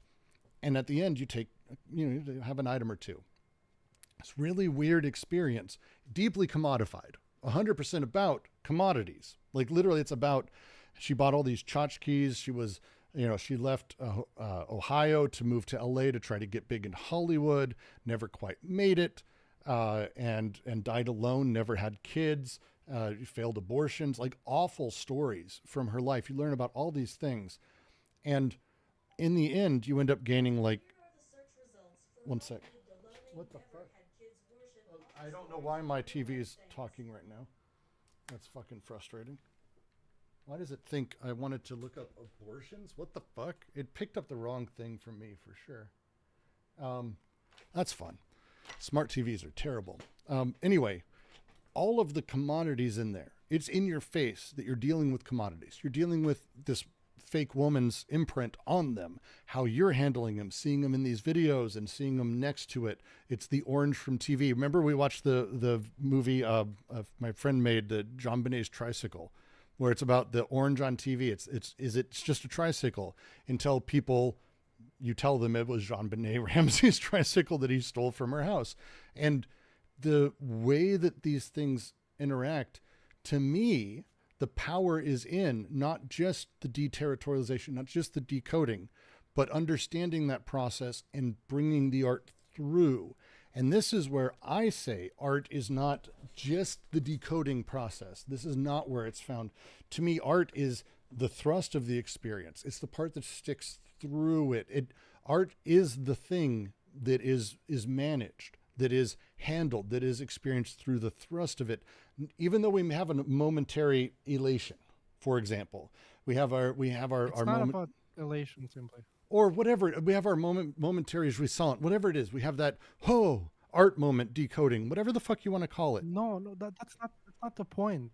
It sounds like it's the point. To put it differently, I'm sorry if it sounds like that. To put it differently, okay, I'll try to. In the aesthetic experience, right, art has a privilege to challenge its own commodification. Right? It can recontextualize itself. Right? And this is the moment of freedom. This is the moment that I say art isn't necessarily commodity. Right? When Marcel Duchamp put the fountain, right? It's a commodity. It's a thing you say. It's a pissoir. It's a thing you sell, right? Right. But when he put it there, and you can appreciate it aesthetically, right? As a subject who goes there, right? This art piece removes its like has this it becomes in the tension with itself as a commodity, right? It has this moment where it sort of almost removes itself only slightly, not completely, only slightly from the world of commodities in order to become an artwork that's not necessarily purely commodified. And that's what I'm talking about, right? It's not necessarily, and that's why I say one can talk about aesthetics without directly jumping into commodities, because aesthetics themselves sometimes resist their own commodification. But not every art is about this. There's art that does, but not all of it, right? Some art doesn't care, but all art has this separation that's happening, right? And this separation doesn't happen when the art is produced, doesn't happen with art's materiality, right? Because we're separating that. Well, so then I would ask then, is it art or is it new? There's a difference there. So, for example, scientific works become commodified. Inventions become commodified, but they still have new, and the new changes things. The new science changes things, new discoveries, new inventions. Now those become commodified. Art, same thing. It's almost the new in the visual space, the new of that. Philosophy, actually quite the same. The new, is it the new or is it art that you're talking about? Because to me, it sounds like what you're talking about is the new in the realm of art, but it's the new that you're talking about, not really art. No, art. Does art have to be new? Art can't. No, but art always, in its functioning, in its ability for us to look at it, for us to change, for us to affect us, the way you call it, the way you say art affects us, right? New sense, right? Like same as philosophy, art always holds this possibility of affecting. It's not always actualized, but it holds it. And this is the tension that art lives in. Art lives in this world as it is now, right? It's not so simple. It's not simply it creates new and it does like, or it doesn't. Like we don't work in ors, right? We work with, right? You cut out again. Sorry. There you are. Can you hear me? Yeah. Art exists both in this world as this of this world, right? But within this art, and not within art itself, between us looking at art, us exploring art, right? Art also promises the possibility of something new, right? And that something new doesn't have to be actualized. And that's the beautiful thing, like about art. When science promises new, science delivers new immediately. Science either has new or doesn't, right? Art is conceptual in that way. Art is like philosophy. And that's why Deleuze and Guattari liken art to philosophy more than to science, because it has this possibility of new without it actually having to be actualized immediately. It's a promise that doesn't just, that doesn't just simply immediately show new. Because if you want art to immediately create something new, then you're going back to representation art. Then you can directly connect art effect to its art's cause to its effect. But this connection is broken, right? It doesn't work that way. I agree with that. I think I'm still having issue with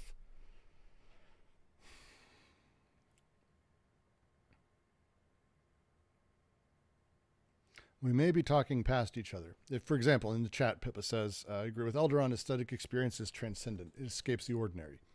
Yes, I'm not disagreeing with that. Dear Lord, I'm not disagreeing with that. To me, nothing exists in a vacuum.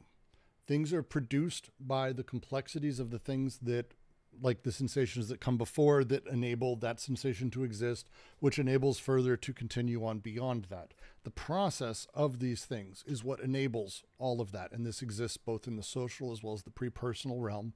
And we consume the expenditure moment, whatever you want to call it, the emotional surplus, affect surplus, whatever the fuck we want to call it. But it's, I have a transcendent moment. I hate that term, but it's probably the closest we get. I have a transcendent moment with art. Great. But that is not necessarily to me where art is. I think for me, it's the value of art is that it never stops. And this is why I resist the categorization of art as this other thing that's always just out of reach or always just away, rather than materially part of our everyday experience that we're able to have. And those emotions and those affects we're able to reach for can be garbage. There's a great book I'm currently reading and trying to do a piece on called Foreverism. Grafton Tanner wrote it. He's written a bunch on like vaporwave and nostalgia. And it's a book on this idea of how now we exist in a space where art is meant to convey nostalgia. It's memories of the way things were so we can maintain and not experience loss. It's no longer a great transcendent moment, but instead a recognition or a way for us to sort of stave off homesickness, more or less. Fantastic read, by the way, fully recommend it. But I think that thing that art can do, art is able to do that. It doesn't have to be necessarily a transcendent moment. It can, but it doesn't have to. I think it's still art. I agree. Because we're talking about affect that is experienced by me that makes sense. And this is where we get into that, back to that thing, which I consider to be procedural. If we can, in the process of the decoding and recoding, in the process of the de and re-territorialization, if art is a thing that extends through that, and to me, we can draw through lines, we find something much more interesting. I made a piece. I pretend to be an artist sometimes. I did a VR piece called Hero. And I explicitly set out to do that. That was my goal. Didn't come from Deleuze at the time. I didn't have really a strong grasp. This was 2017, so it was more than a few years ago. It mostly stemmed from the fact that when I would put people in VR experiences, I was a VR developer, it was always an arcade moment, a carnival moment, a carnival ride, I used to jokingly call it, because people would go on knowingly, come off knowingly, and they had these very clean lines that they were doing it. If you want to talk about the commodification of experience, I'm not sure there's anything that's more brutally direct than that. I wanted to make something, as I set out, the goal from day one with my team was I wanted to ruin someone's day. That's what I said. I want something that sticks with a person after they're done and fucks them up. That was like, I'm done with carnival rides. I want to ruin someone's day. So we did. We built a 30 by 30 room with 4 rooms inside of it, fully tracked in a VR headset. And we put you in the middle of a barrel bombing in Syria that killed a bunch of people, and a little girl I know that. I've seen that in a burning building. You have to climb through the flames, which we faked all of it in a horrifyingly detailed way. We had everything in the real world matched. We had heat lamps on things, so that way if you touched the wall where the fire was, it felt like you were burning. Like, it's crazy. We hit people with smells, and we hit people with buckwheat and rice hulls that simulated debris when it hit. We had 34 speakers and 8 19-inch subwoofers that fucking hit a person. Like, you felt the explosion. And we had positional audio. And at the end, when you go to lift, you find the little girl and the dad's screaming. You can see he's screaming, "My daughter's trapped.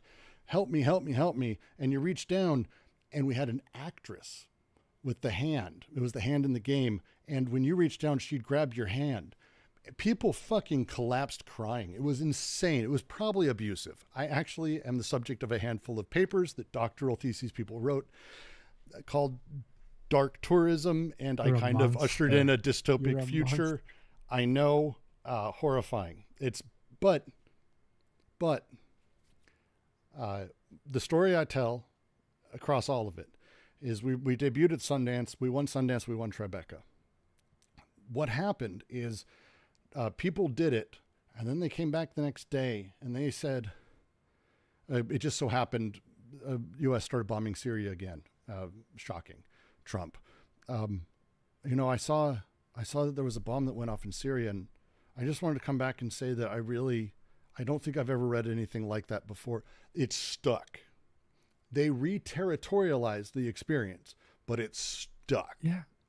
And that thing that happens, we can do. Movies do this. If you haven't seen The Act of Killing, it's probably one of the best stories of what happened to the Khmer Rouge in the world, and it will sit with you. Watch Grave of the Fireflies, a cartoon that will ruin your day, without a question. If you need a good war movie, come and see. That's a war movie that will ruin every war movie afterwards for you forever. Like, these are things that they're art that is effective, that is brutal, but that cannot be recoded by the commodities that they are, even though they are 100% across the board commodities. They can't be recodified. Yeah, and I agree completely with you there. Like, this is what I consider art. Like, this is what I consider art to be able to do. Yes.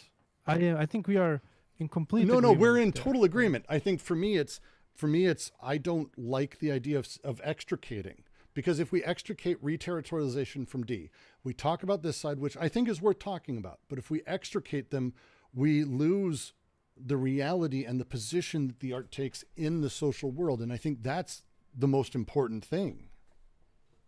I mean, that's my personal choice, of course. So yeah, that's my. I agree with you there. My whole point in like removing it a bit was to say that the special thing about art is this ability to, let's say, produce re-territorializations, right? And I wanted to just take a moment there to, because I think this is where, like, following Ranciere, this is what Ranciere takes, this is where aesthetic happens, right? It's not representation, it's not anything, it's this moment here where new possibilities are open and you don't know where you're going exactly. If when we say that, we're talking, to me, if we're talking about the DN territory, the entire experience, I agree wholly. To me, it's both though, because it's if we make art that isn't aware of the repression that'll be visited immediately afterwards, then we're making navel gazing garbage. Well, but it doesn't have to be aware. Art has to be aware. No, it doesn't have to be aware, but as an fair, it doesn't have to be aware. Touche. But I think if we can and we learn how to build properly, we can build something that has the machinery to affect all of it. Yeah, I mean, I don't know if all of it, maybe all of it is a bit too big to ask of any art, but it can affect things, right? I think so. I think looking at Rothko, completely abstract. It's just colors, right? Beautiful colors. Rothko is one of the most amazing painters of the last century. Absolutely. It doesn't have to be critical art critical of the society, but art has this ability to affect things so that they are different, right? And that's what I'm talking about, the aesthetic experience. And that's what, and like we can, terms are not that important, but when Pipa says that experience is transcendent, I think that's what they're talking about, right? We can call it transcendent, it doesn't matter, but it has this possibility. And to go back to I agree. AI art, Just to be clear, I think transcendent's a fine word. I get very particular on words because I know people are going to quote me and they do talk about these things. So I'm trying to be very edgy where it's like it doesn't transcend reality. It's still material. The experience is material. Like the whole thing is a material reality. So I just want to, because I think that matters a huge amount to what art does. I really, really, really, really get pissy when people talk about art as being truly transcendent, because at that point you're talking about something that like you're definitionally talking about something that's not going to change anything. I mean, transcendent can mean many things. It can be transcendent as in ideally transcendent. It can also be, it transcends something, right? And to say something transcends is not I don't think it's not too big of a problem, since, all of our famous thinkers of immanence use the word to transcend. Right. So to go back to AI art, right? And this is why AI art is so important, right? If we agree with this notion of art that you and I have, right? AI art is absolutely no problem, right? You can make art through art. It exists sort of as its own thing, right?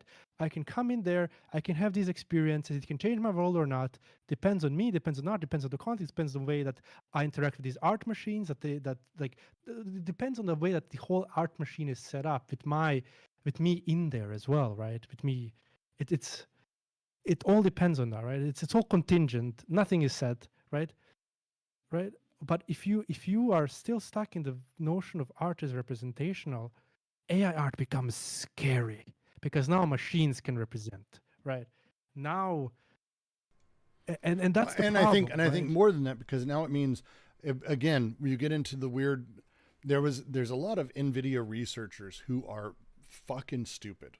They're brilliant engineers, but they're really dumb. One guy was posting videos of the new OpenAI video thing, Sora, and he posted one of these boats in a coffee cup, and he went, "Look, it has an understanding of physics. It understands liquid dynamics." And I'm like, what the fuck is wrong with you? Like they think it thinks. And so you get think pieces like that asshole who was like, ChatGPT sounded sad to me, and I think ChatGPT is depressed. Like it's like a real person, or it has a real soul. Because again, he doesn't understand how it works. It's outright lying like it's going to work and how it works.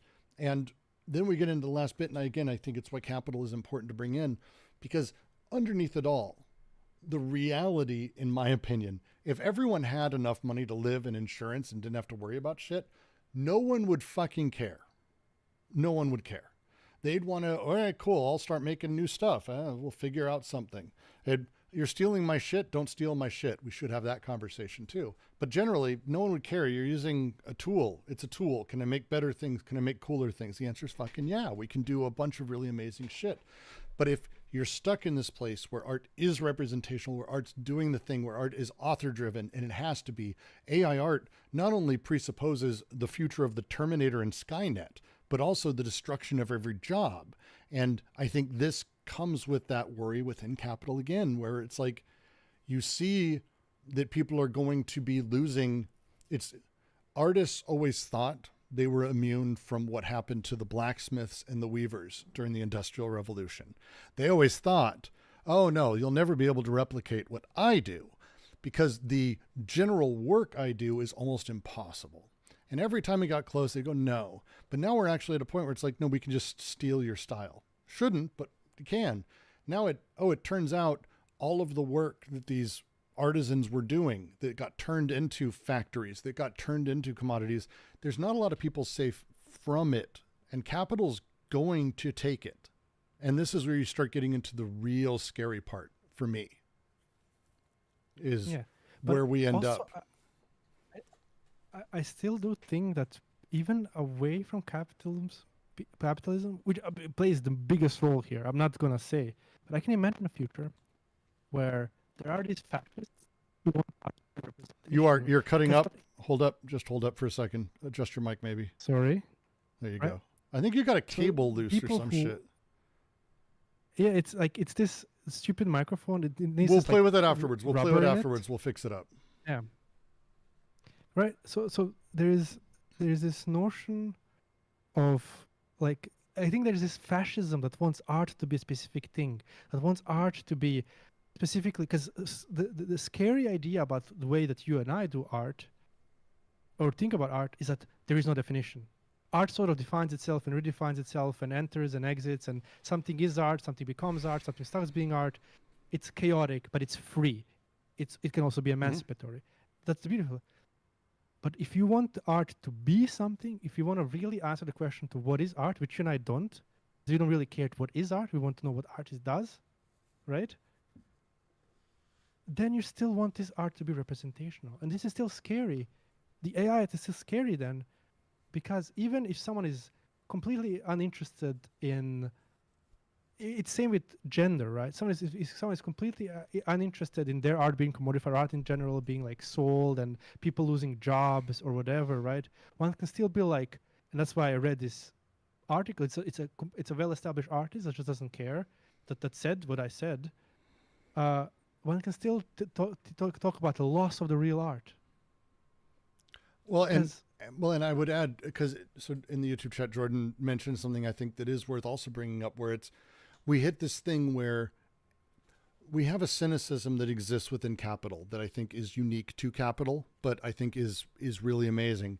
And it's the sort of unreality of things, that everything's phony, everything's garbage, everything is shit, and everything's sort of baked down to its basic quantifiable elements and then shit back out. And this thing happens over and over again. Foreverism is a great version of this because, as an example, Robert Downey Jr., who played Iron Man in the Avengers, is now playing Doctor Doom, who's also Iron Man, by the way, because they can't get rid of anything. Nothing can die. It always has to come back. Everything exists forever. This thing basically creates a lack of seriousness, a lack of materiality, a lack of oomph to anything that happens. And this happens to art. So you end up in this really odd place where things kind of just don't have an impact or meaning or larger scale thing. And AI art's factoring into that for sure. I think it is. I think all these things are hitting at a really fascinating time when games are more commodified than they've ever been, video games, books more commodified than they've ever been, visual art more commodified both at the high end and the low end than it's ever been, writing, like name a thing. And then out of all of it, lo and behold, we have a thing that literally can commodify the fuck out of art to an nth degree. It just sort of gives lie to the larger thing that's happening with art sort of globally, which is fascinating to me too. yeah, to talk, like I found the comment from Jordan extremely interesting because they say, for me, it scares me that I could get more confused between reality and imagination. That's what art does. That's what art has always done. It's blurring the lines between the reality of imagination. And the way that Brooks and I talked about it can be put in other words. And I don't know if Brooks, you're going to agree with this, but I'll just run wild with it. Art forces you to recontextualize reality, to reestablish reality, right? Like, it's not like reality. Like, I dislike these bourgeoids or like parodies of it who consider reality to somehow be lost. Like someone like what's his name? That awful German philosopher. Sloterdijk? Sloterdijk, yeah. Who's like everything has become very airy now, and everything is like. I will say, no. I do like how he writes. Like if you want to talk about Adorno, He's a great. He's writer, a beautiful writer. He really is. But yes, yeah, he writes great. You. Everything is airy now and foamy or sphere. Oh Christ. Yeah, it's in spheres, right? Yeah. That's what we reference. I have the whole trilogy. Again, beautiful writing. Some of the parts are really great, but Jesus Christ. Right. And like people are talking about how gender is disappearing now and everything. Like, no. Look at the gender first. There is more ways to determine gender now. Gender is becoming more real than it ever was. Right? Since like this is again when we talk about reality, and this is just to go back to Deleuze at a basic level. It's the thing I appreciated from the beginning with Lacan, Zizek, and all these. The reality is on the other side of something. We'll never quite get there. We never quite make it. But reality is being produced constantly. We live in it. We are in the real. The real is there. What I'm experiencing, what we're all experiencing is the real as it's being produced and as it's being made. And the illusion is that it's not. Like the illusion is the fantasy of something. So like Jordan mentions, and it's a great example, diamonds. Oh, diamonds, they're lab grown now. They're not the cool fucking diamonds they used to be that required the blood of 12 black people in order to properly be worth something. Now it's lab grown. They're not romantic because the story that we told, the story around them is really what we liked. We liked that story. And why did we like the story? Well, it had pieces that were told to us and that we invested in socially through our parents and other people. And the reality that was being produced is that diamonds were this romantic, special thing. And that's the real being produced, and the delusion that we all lived with, the fantasy that was made layered onto this. And it's not an illusion. It was the reality of it. And so as we move away from that and we start seeing that breaking, or we see, gender breaking, we see these these contradictions just being destroyed and new coming. We're still producing. It's as real as it ever was. It's just different, I guess would be the way to put it, and changing. So it's If I may add to this, I don't think it's even worth talking in terms of illusion. I mean, I know what you're saying, right? fantasy is the term. And But this yeah. is, yeah. But the thing is, all of it is real. Even All the of it is- illusions. it's are real. even real. Everything, All of it is everything. material. Correct. Yeah, or everything. And so the thing is, like, there is never any problem with the real, right? The only thing is what is considered real. How is real organized? That's the only problem, right? Like AI comes in now, challenges what is the real of art, what the real art is, and it's not going to become this. We're not going to have problems with illusion. Yeah, The no, only it's thing not that's that the gonna wool's happen is being gonna- pulled over your gonna eyes. be It's not forced- that you're. It's that the processes develop something that is not directly emergent. Instead, it's something that's artificial, still real but artificial.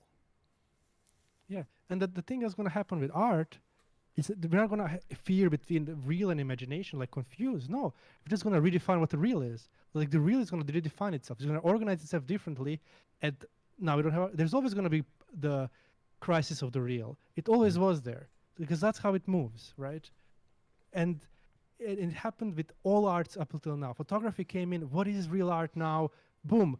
When we look back in the 1920s, we don't have problem with that art. That art is super understandable for us because it got redefined, right?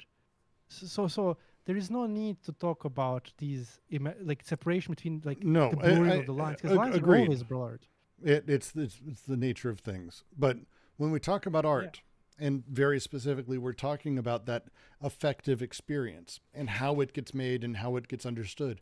And AI art is, to just sort of take another tactic that I really have wanted to discuss on it, is it's the quantification of the intensive or the attempt to quantify the intensive. And when you talk about, again, so we went through how art is made, AI art is made, 100% of it is quantified. There is no, and it's tough for people to sort of think about it this way, but when you talk about what colors do you like next to each other when you're painting, you don't mathematically decide. Like someone might have that as a thing, but you're like, oh, I kind of like that. I kind of like that. Like painters consider, and they have like a lot of sort of fuzzy reasons, but this is like deeply, deeply quantified across the board. And this thing that is the attempt to hyper quantify is the thing that capitalism is constantly doing.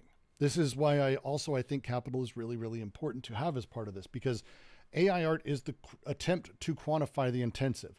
And what it's doing is it's quantifying constantly, and new art is being made that's not quantifiable until it is. And it's this processual thing that we're experiencing as it sort of is moving from one to the other.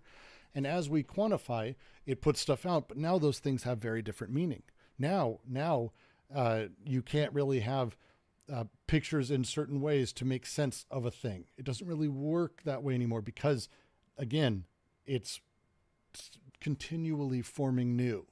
And so when we have this sort of process with capital in the entire thing, when we have AI art generating and pulling in, at the end of the day, we end up in a place where the tool underneath it being misplaced by capital and utilized in ways that are going to scare artists to justify, in my mind, paying them even less for work, because at least you're lucky you get to fucking work. And this is the narrative story we tell ourselves. And this is the thing I would love to undo. We won't, not in probably today, but this would be the thing, like, really I would find it interesting to how we undo that. Yes, there is no going back. AI art No. exists now, and it's not gonna stop. Like there's never ever going back. Every new technology stays and stays forever. The artists now have a tough job in front of them, and it's a political problem where they have to fight for themselves, and many do. The writers' strike in the U.S. had terms according to AI art. It was very, very good, and I'm glad that they addressed it. They fucked up, because what they did is They did basically- fuck up. They fucked up because what they did is they said you won't use AI. They didn't say you won't put money into it. Because what they did immediately is the studio started putting money into the tools, so the next time that they get to renegotiate, they can go, fuck you. Because we already have tools and they're 90% of the thing. So we need one writer for every room rather than 10. And that's where they fucked up, is they didn't understand how, again, why capital is important. You can't let a piece of this go. If they're going to be training, if they're going to be studying, and they're going to be building teams of people around this, you either force them to allow you as part of it, or you don't allow it to happen. Because I was on stage at VRLA and I got applause for it. I have a plaque up here someone gave to me because it was the line they loved. If we let engineers run things, we lose. That's the line of things. And it's across the board, because engineers and Silicon Valley business people are the ones running this. Artists aren't getting involved to help figure out how to make these tools workable or even better, or to be utilized by artists. They hate them because they started out being told that they're there for their jobs, right? So the artists don't help, they don't support, they don't get involved. They just say stop. But the studios didn't stop. They immediately invested a fuck ton of money in these corporations and these companies, hoping for that thing to turn. Now, the good news is they're not really going to turn. They're not ever going to, John Oliver's not going to fucking have an AI writing his fucking stuff for him. And none of that's going to happen. What's going to suck is there is AI news anchors already, by the way. It's interesting. But that's because they can read what a human wrote. They're not AI all the way through. And so you end up in this position where what we're going to have, and it's the part that I think saddens me the most, and we're seeing it across any of the creative fields, is all of the jobs that you used to have to take to earn your chops. So in the writer's room, the guy who just takes notes, for example, that's a real thing, just note dude, or note girl, or note agender person, whatever, just note person.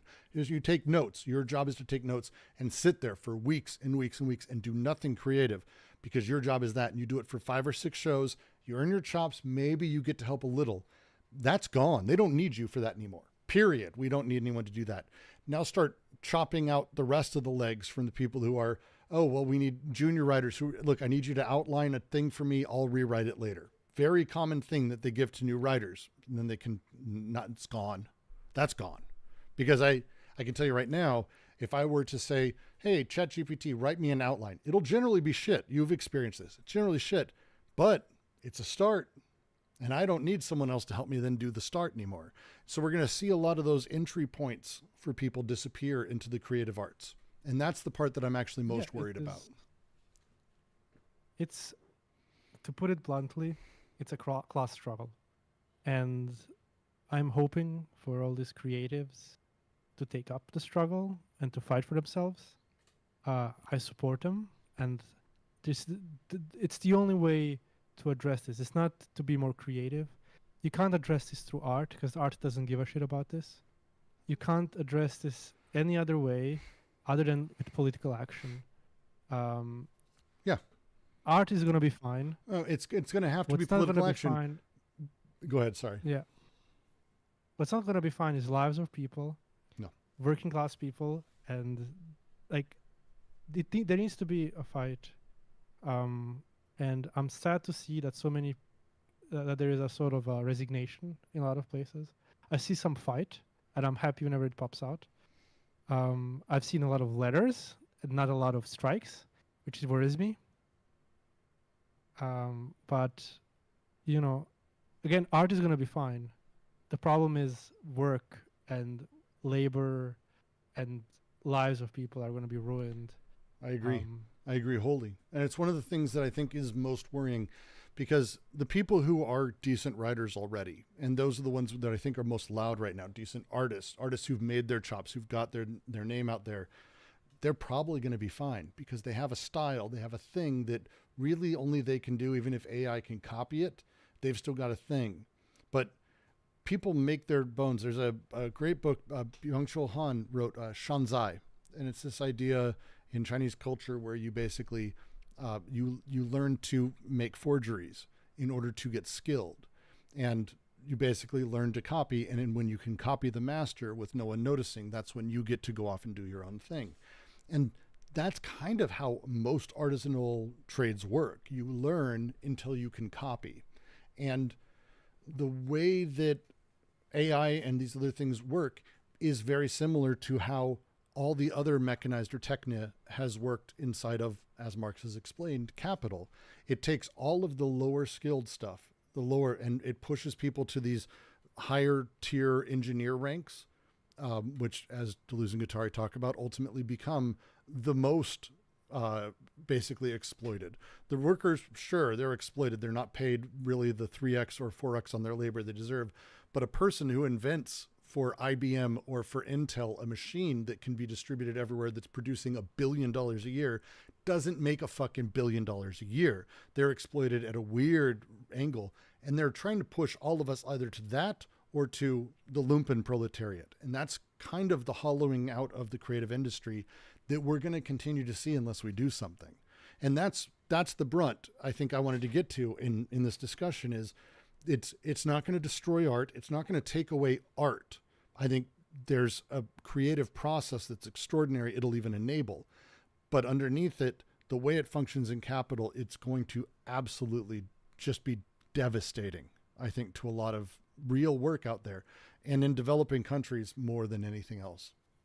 Do you know how much, when I make a game, and I outsource to India, I outsource to Thailand, I outsource to Vietnam, I outsource to Southeast Asia, generally speaking. For the most part, that's where people outsource. Most of that work is the kind of thing that AI will replace in the next 2 years, without a question. Yeah, I know. And I come from Balkans. You outsource to places like Balkan. And I know what my friends are doing. I know what sort of work they're doing. And I know that they're worried because AI is replacing them. It's, a big industry in Balkan is help desk. That's being replaced. Yeah. Oh, it'll be gone too. By AI. 100%. Call centers, all of these things. It's really going to be an extraordinary thing. And as Karasu mentions in YouTube chat, this of course creates the problem. The people who have the experience to create art that can be transformative are those people at the top who will find ways to use this, and it's great. But because we've hollowed out that middle, how do we get these people the experience, the training, the understanding to create something truly great if there's no ladder? Because that's what AI is destroying. That's what you see this in blacksmithing, for example. There's no ladders. People don't learn to do that anymore. They buy fucking knives. They have a machine that does X, Y, and Z. That the learning every step in mastery, there are people who do it, and it's amazing. But generally speaking, that's not really how it works. You're a piece in the cog, in the machine, in the setup that's producing the thing. And so you can't really learn how to do a thing at a great level unless you happen to be fortunate enough to be able to spend your whole life doing that. It's incredible. Yeah. And this also feeds into the problem of copyright. It's not separate from this struggle. Artists do need to fight against incredibly big companies who simply use their stuff to make money without, and you can say, well, art was always, has always borrowed, but there's a big difference when it's, one artist borrowing from another and a huge corporation borrowing en masse in order to replace the artist from which it's borrowing. Yeah. It's puts us in a very difficult spot. And to what Sirius is talking about with intellectual property. And it's one of the things I think a lot of people, I see a lot of misunderstandings of why we have IP laws or how IP laws work. I've been doing intellectual property work for a long time, licensing, business development, contracts, legal enforcement, whole bunch of stuff. And IP intersects with AI very particularly because I can make an art piece like Rothko. Done. It'll shit out a fucking Rothko for me that's close enough.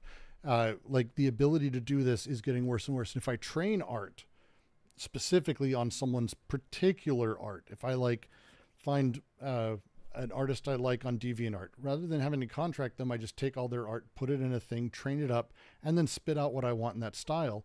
Very easy. It's actually very, very easy. Will it be as good as if I had hired them? No, but free is pretty cool. So it's kind of like this really fucked up economic thing. So how do we do this? And the protection of intellectual property is really important. What it means to actually have an original look or feel or be the creator of something, it's a thing we have to protect. How long we protect it and things like that is a whole other debate, but it really matters to being able to, again, to your point, create that next thing. Because again, the intersection of capital with art can't be ignored. If I'm building something that truly is a transformative thing, the ability for it to be copied and just taken would kill it. Like, it would just kill a thing, because if there's no one to make money off of a thing, if there's no scarcity built into the system, it will not go on, because money is what drives all of these things. Think of the last open source intellectual property that there is, the SCP files. It's a fucking famous collective program where people made a bunch of horror stories. It's cute, granted. A lot of people are aware of it, but it's not, art is not made for this in mass. You go to fucking Comic-Con, Marvel, DC, all of this, because capital's behind it. This is the stuff that can chase, that it can push. And so you end up in that back and forth. And a great example of this to me is The Boys. The Boys is something a lot of people shit on it because, like, Amazon's making it. Amazon's not fucking making it. It's not how it works, not how production works. It's a clearly anti-capitalist, anti-corporatist, anti-Republican, anti-right-wing, a little on the nose this year, still pretty entertaining. Make America Super Again is the last line. On the nose it was. Fucking brutal. Fucking brutally anti-right wing. But that thing being able to be monetized is why it's everywhere and why it gets pushed. And I think has a better message than some other stuff, because Ben Shapiro also gets messaged and pushed.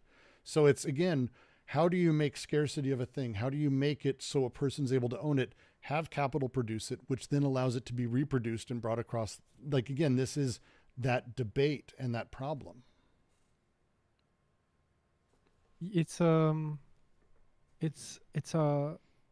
I dislike this.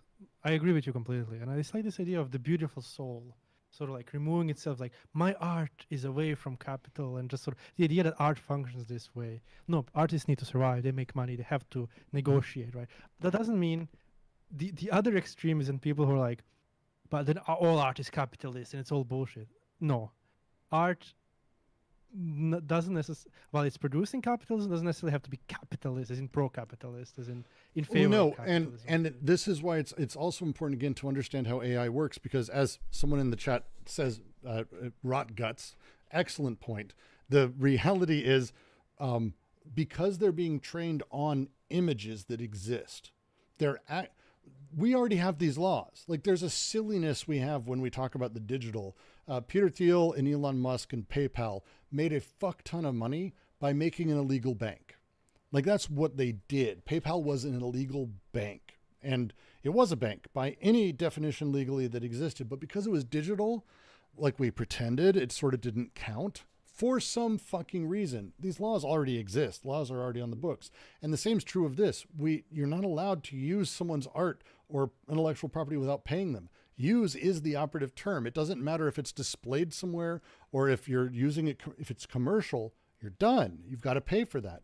And so the fact that these laws exist but simply aren't enforced, because again, how capital operates and sort of, again, people's misunderstanding where they're like, but AI is just looking at it. People, my favorite response, people look at art and they're inspired by it. What? You have to pay royalties to everyone you've ever looked at? Not the same thing, because there's no intelligence here. AI is the lie told so they don't have to worry about the actual legal repercussions of what they're doing. And so underneath it all, this is the bullshit of the entire thing. It's kind of amazing that they continually get to keep getting away with it. It's NFTs and tokens and all this shit. That we already had securities laws. We just didn't enforce them. We enforce them confusingly because digital is like a special thing. We already have laws against a whole bunch of stuff that like just transfers easily, but we pretend like it doesn't because that's what capital needs and wants. And so we kind of allow these things to be. It's insane. It's fucking wild, man. It's fucking wild. Yeah, it ends up being. So there is a. Then we can talk about sort of the two sort of like parts of this conundrum, right? There's the political one. That's, as we discussed, artists need to fight for their rights. They need to fight, and they need to, like, because nobody's gonna gift it to them, like like, right. And art itself is gonna be fine, right? But also there's always this question: is it ethical to consume art under capitalism, or even now, is it ethical to consume AI art? Of course. Why wouldn't it be, right? Like, art doesn't necessarily art doesn't have ethics, first and foremost. Secondly, it's, art has a tendency to self-critique, and you can look at it through this, like, you can look at it and critique it through itself and the society. Art is generally very critical of society purely by its existence, right? And that's I think that point is sort of always mute. And oh, sorry, it broke again.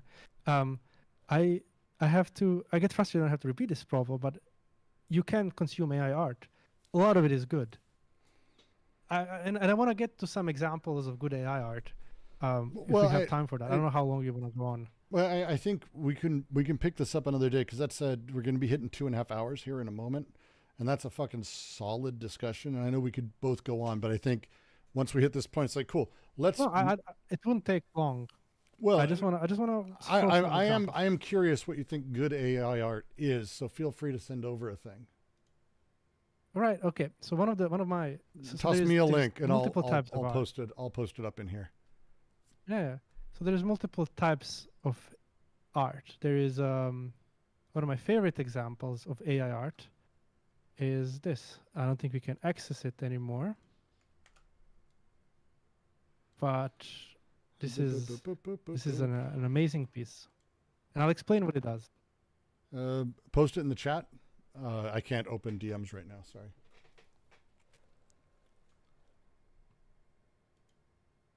The group chat, the other one. You're cutting out again. There you are. Yeah, here, everywhere, posted everywhere. Link. All right. Let's take a look, and we'll see what the fuck this is. So this is an example of, I think, is a really creative. It's a really interesting. 1 second, I gotta remove some filters from this. I have it all cut down. That's no, not you. This thing. There it is. Yeah. Jesus, what is this thing? Love it.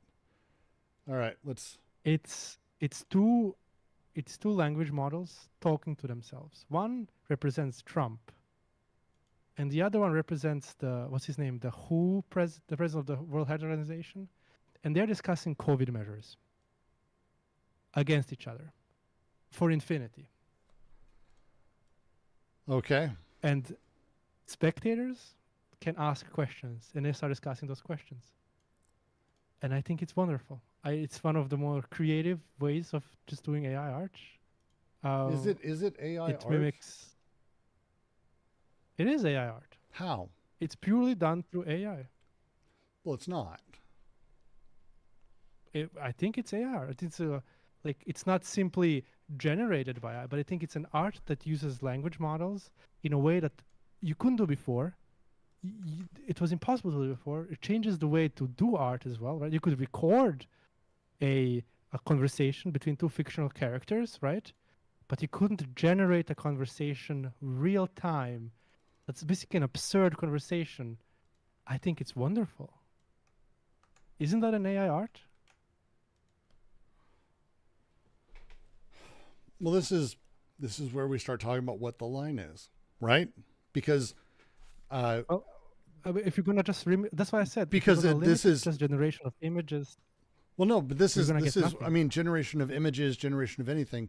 Like, the conversation to me underneath all of this is like, when we say AI art, I feel like we're doing a disservice to the thing that's being made, because we're adding that edge to it. For example, if we were to call something digital art, which people do derogatorily to people who paint digitally, is that as necessary? Do we have to say digital art, or can we just say art? AI art is really digital art with secondary procedural tools, right? Right. Okay. But my point was just No, but this is a starting example. I just wanted to say this is an extremely interesting way of utilizing AI to make art. That's why I said at the beginning, I'm not talking about AI art. I'm talking about that uses AI battle is a right? discursive in battle between two artificial intelligence the next one I want to hold up algorithms for 1 trained second. respectively on the views and statements of Donald Trump and Dr. Tedros Adhanom of the world. I'll share my screen in the chat so we can watch the video. We're watching the video on YouTube too. Let me share my screen 2 seconds because there's a video. There's a video of what it is, because I'm still not. I didn't quite grasp it. So let's see what we can do here. All right. In theory, I should be sharing video in the thing too. But here you go. Yeah. COVID-19 AI battle is a discursive battle between two artificial intelligence algorithms trained respectively on the views and statements of Donald Trump and Dr. Tedros Adhanom of the World Health Organization, where the two politically biased AIs challenge each other and the audience about the right interpretation of the COVID-19 reality. The coronavirus is a hoax. I don't believe it, but I also believe that some people are suffering because of it. As of today, the global amount of confirmed cases of COVID-19 is 1,248. It's severe, but we will update with any numbers that come in the future. I think you've got a lot of people dying, people coming and going, and you don't get the numbers right at the end. Jesus. The artwork explores the tenuous line between truth and disinformation. I love this. Isn't this an amazing art piece? Uncanny representation of modern-day politics. I get a kick out of this stuff. This is the kind of thing where I'm thinking, though, again. I'm with Witch. I think it's a question of when it was done. It looks like it was done literally 4 years ago as this was getting going. 2020. Yeah. So this is this is early AI shit. Which is it's impressive in and of itself for sure. But then the question again becomes the same thing. It's when we talk about good AI art, right? That's the debate underneath this. It's what constitutes one, what constitutes the other? What makes a thing AI art versus just art that happens to utilize a procedural thing? And this would be my question, right? Because if I were to say that's AI what I said art, at the beginning. if I ask it there to is write no some, AI art. Well, there is no AI art. I would agree with that too. Because you are doing, even when you ask it, you're creating something. Your prompt is your creation, and you're using a tool to generate what you want. All of it is art made with AI. There is no AI art.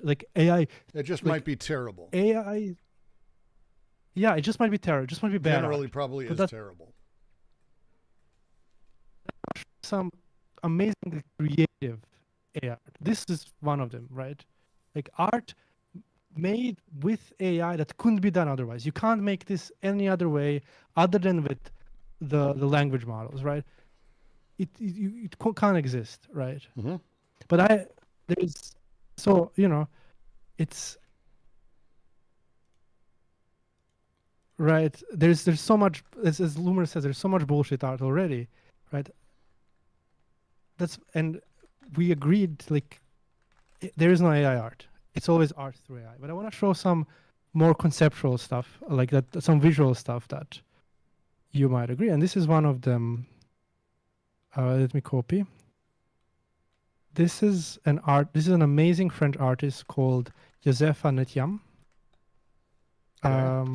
She makes visual art generally, and it's of course LAS project because they have money for all this. So she created sort of a visual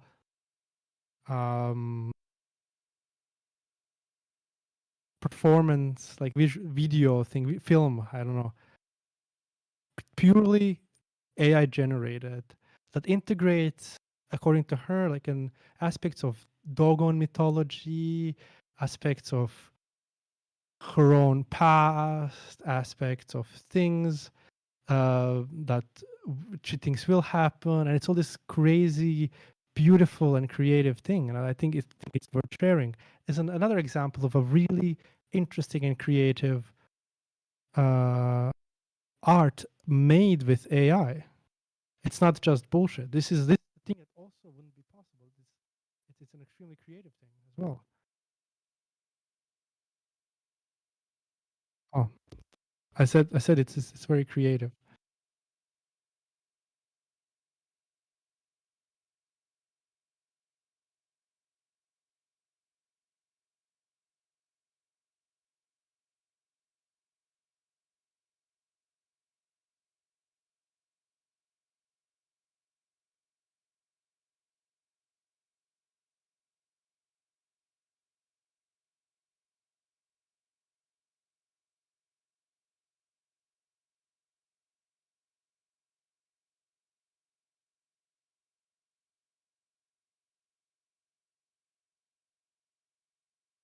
I'm muted. Sorry, I muted myself. No, you No, we I'm heard just you. muted on YouTube. When we talk about any of these pieces and a lot of these big art productions that cost millions of dollars, by the way, they're put forward by foundations that are invested in these AI projects, and they lie. There's not a lot of AI maybe in these things. They're not set up that way. There's not actual tools that do the things that these people are claiming. It's a very common tactic to do these kinds of things through secondary foundations. We saw it a lot in VR when I was doing stuff in VR.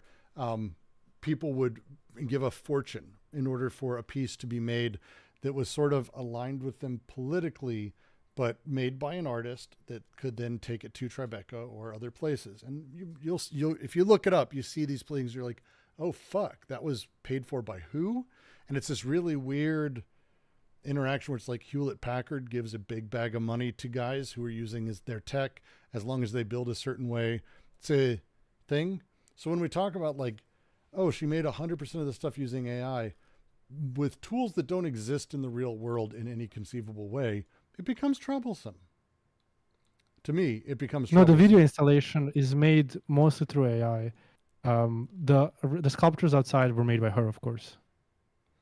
But it's like, what does that even mean? I'm looking at some of the videos and it's like, no. Like, I don't know. I'm not that skeptical. I'm open, but maybe I'm wrong. But we can move on if you don't like that example. I found no. It's a good example because again, it's the things that she's showing. Like, let's say we remove AI from it, right? Is it interesting at all? The answer is no. The answer is yes. How is it interesting? What she put out? There's jellyfish moving, and a poorly rendered dragon and glowing thing. It's a video installation. We don't have access to it to watch it whole, but I've watched it, and I only have access to this sadly. I found it extremely interesting.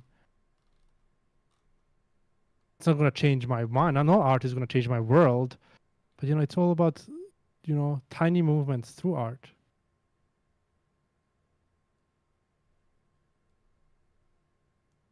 Always skeptical. I'm always skeptical.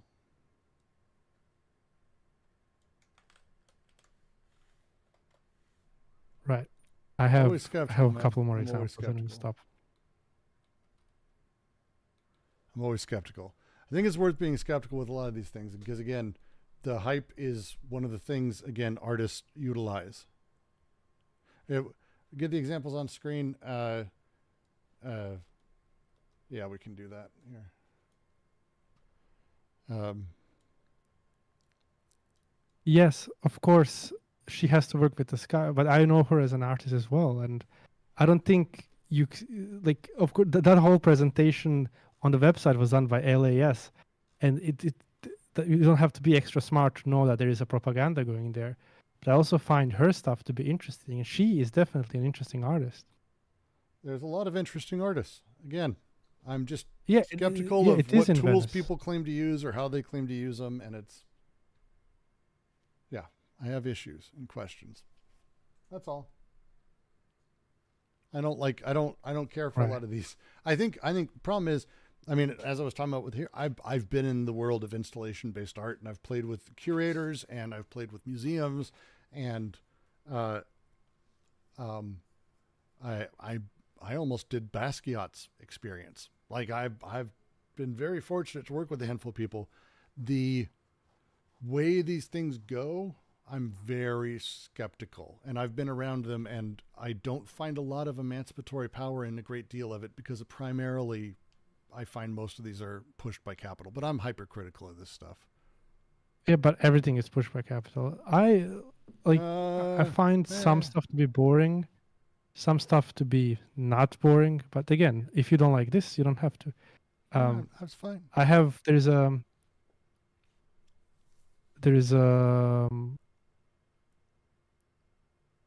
There's a gallery that that fed its item inventory to the AI, and asked it to organize an exhibition.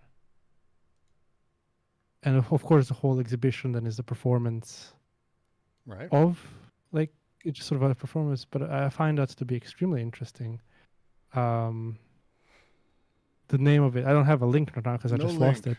The name of it, yeah, I mean, there's not much to see. It's just AI art. Like AI just organizing pictures on the wall. It's just enter there, right? But I've explored it digitally when it was available for a short time on Google. It was at Duke University. It was interesting.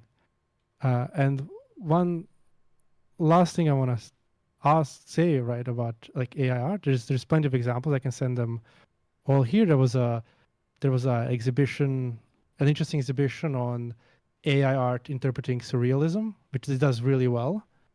Like language models interpreting surrealism. You can ask them, and of course, it was edited by artists and redone to a certain extent, and to a huge it's curated. Usually. So it's like to a huge extent, by the way, generally speaking.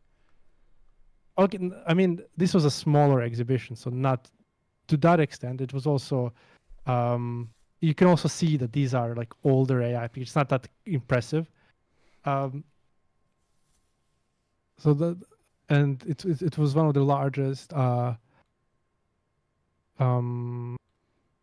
exhibition projects of AI art as well. It was connected to stupid NFTs, which is annoying. Right, but it sort of currently comes with the territory of art created with the help of quote unquote AI. I'm gonna AI art interpreting surrealism. I have a big problem with that concept. How come MSDXR? Because it's not interpreting. I mean, of course, anything. it can't interpret. Yeah, it's okay. They're just being particular with language. I agree with them. It's it's one of the things that makes this very difficult to sort of generally talk about. I mean, yeah, to be honest, so we can Jill has a great question. Language, but we already. This would be my question. What is it we want to point out with these examples? Like, what is it you're trying to say? I just want to. I mean, what I want to just show, as I said, that not all art around AI is the simple type in the prompt, it comes out and you sell it as an NFT. What I want to say is there's creative projects happening around it, and I wanted to show people some of these projects that are not on the radar because people a lot of times aren't just real quick that interested to see what's really if you're going watching on. My camera. So this is from Refik Anadol. He did. Yeah, I had him as an example. He was to come next. Yes, I hate his work with this huge passion.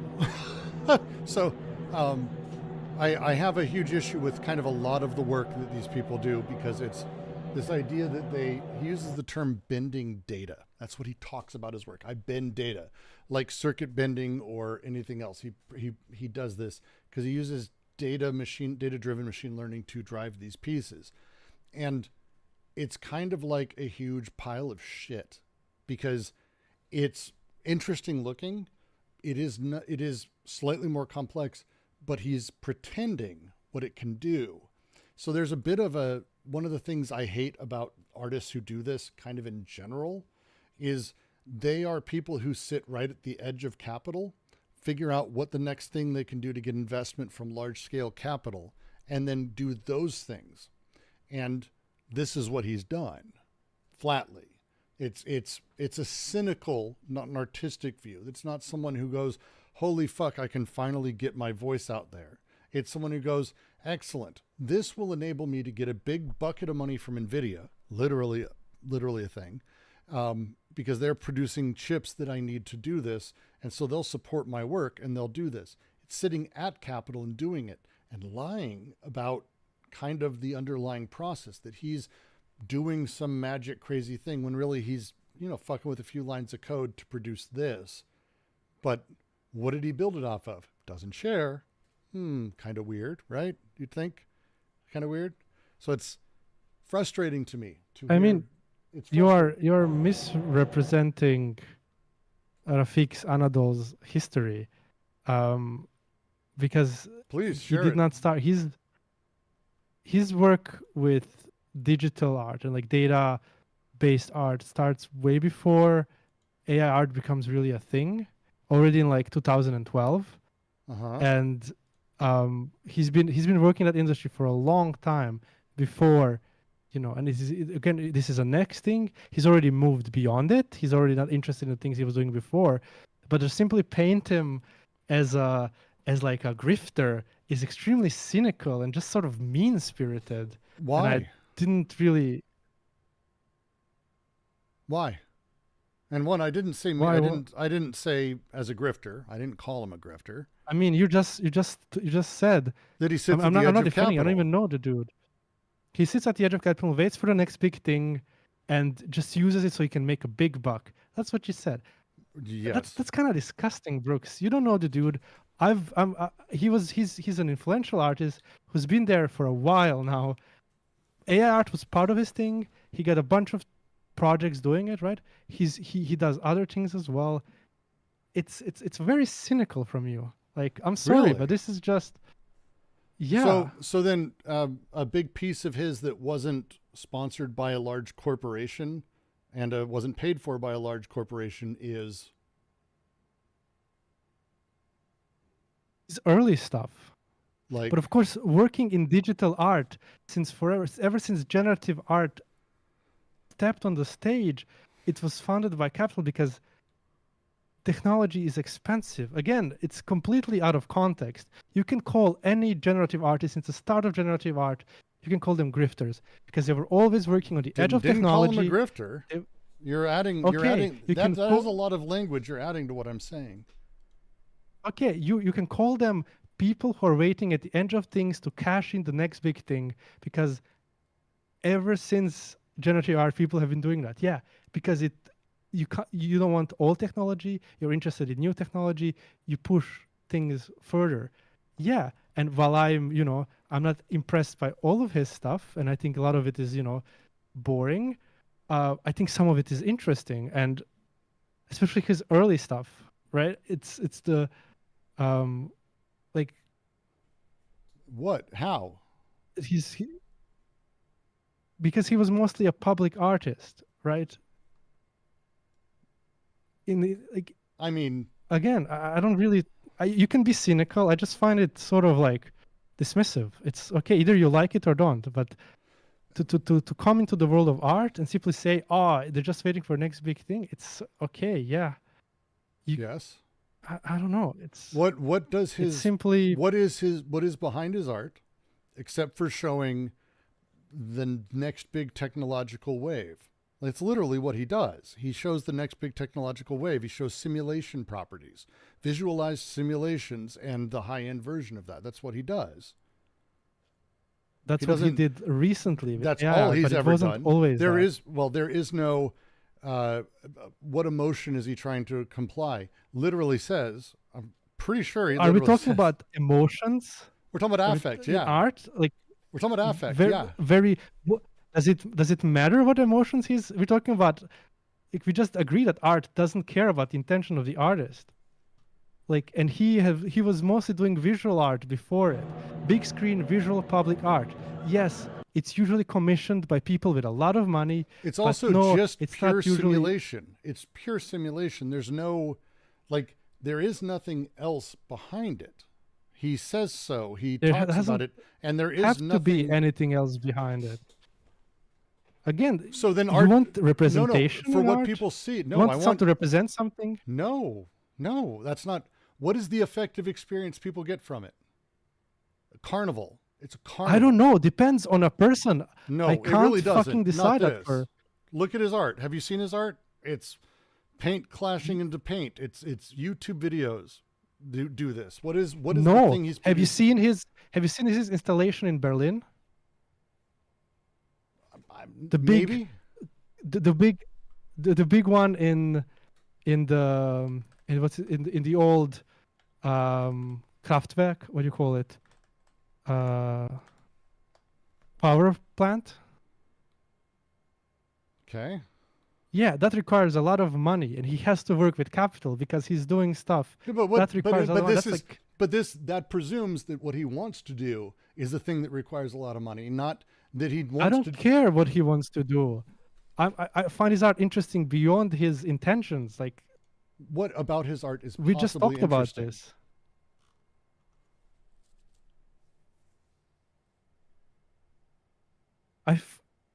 I find his early installations interesting. I consider him to a large extent to be a digital type of Rothko. I can appreciate art without having to be able to conceptualize what exactly it's interesting in there. Again, you're bringing it back into the terms of representation, and we're talking No, about I'm not. art. I'm literally You want not me to doing that. I'm literally not doing that. Stop telling You me are. what I'm doing. What is his intention? What is interesting about his art? I'm asking Explain how it to me. affects you, and I'm asking what he does. I'm telling you that he exists specifically. Cool. Give me good tech. I'll make it look fun and interesting and cool. And he does that. Yay. But it's a step, like, basically in the same place as like a slow-mo video of a balloon popping. That's the level of artistic power. It's something. I'm not saying he's not an artist. I'm not saying he does nothing, but I'm saying the idea that he doesn't exist at the edge of capital, that he doesn't exist there and go, okay, hey, what would be something huge I could do that can make a lot of money and get me a lot of money to make something? He doesn't have like some voice inside of him that's like, God, the power of, there's no story. It is the stuff he makes 100% duplicable by AI art without even trying. And there's nothing interesting in it. There's no process to it. There's no meaning to it. There's no sense of it. It's literally visualization porn. And it's not even You visualizing can say that anything. about Rothko too, and No, most you non-figurative cannot. art. Absolutely, you cannot. You can. What is the point of Rothko? It's colors. It's pure colors. It's to give experience of the colors. In his own words. Yes. Can you not say that of this artist? I would absolutely say that it's completely different. It's two big reasons. First off, Rothko is not just simply two colors put together. There's texture, size, scale, the entirety of the thing, how it blends, where it blends, the imperfections of the entire thing. Sitting and looking at it, you can examine. What he's built Yes, I know. What he's built is a visualization of colors colliding that's interesting a bit. But that's So it doesn't impress you. No. Good. But to paint him as just a guy waiting like at But that's all of his projects are that. You cut out again. Number me his projects, please. I no just Googling, went to his just number website and he put his works, and I just looked at him. And it's like, oh, here's this thing for that. Like, all of his stuff is literally. Did you consider his architecture projects? He's also an architect. You know that? I'm looking at his website, so yes.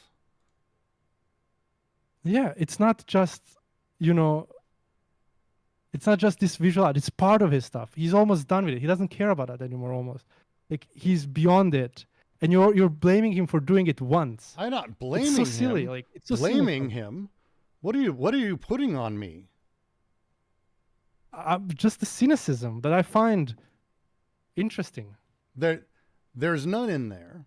I'm talking about literally how he exists inside of the world he's in, which I'm familiar with. And I know these people and how they sort of live. And he lives in LA with these benefactors, meets with NVIDIA, talks about the next thing they've got, how much money they could put towards it, what will they sponsor. That's how he exists. He doesn't start with a piece and then go shop it around. Again,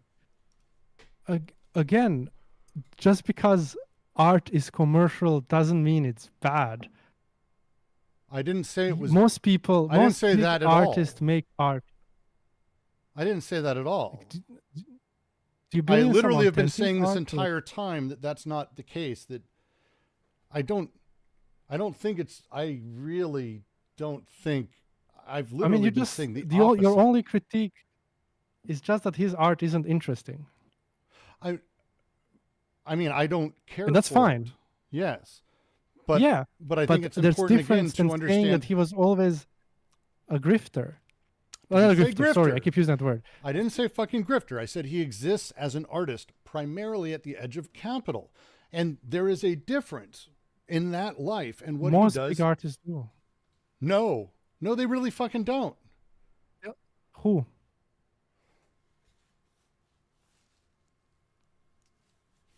Okay. I got a friend.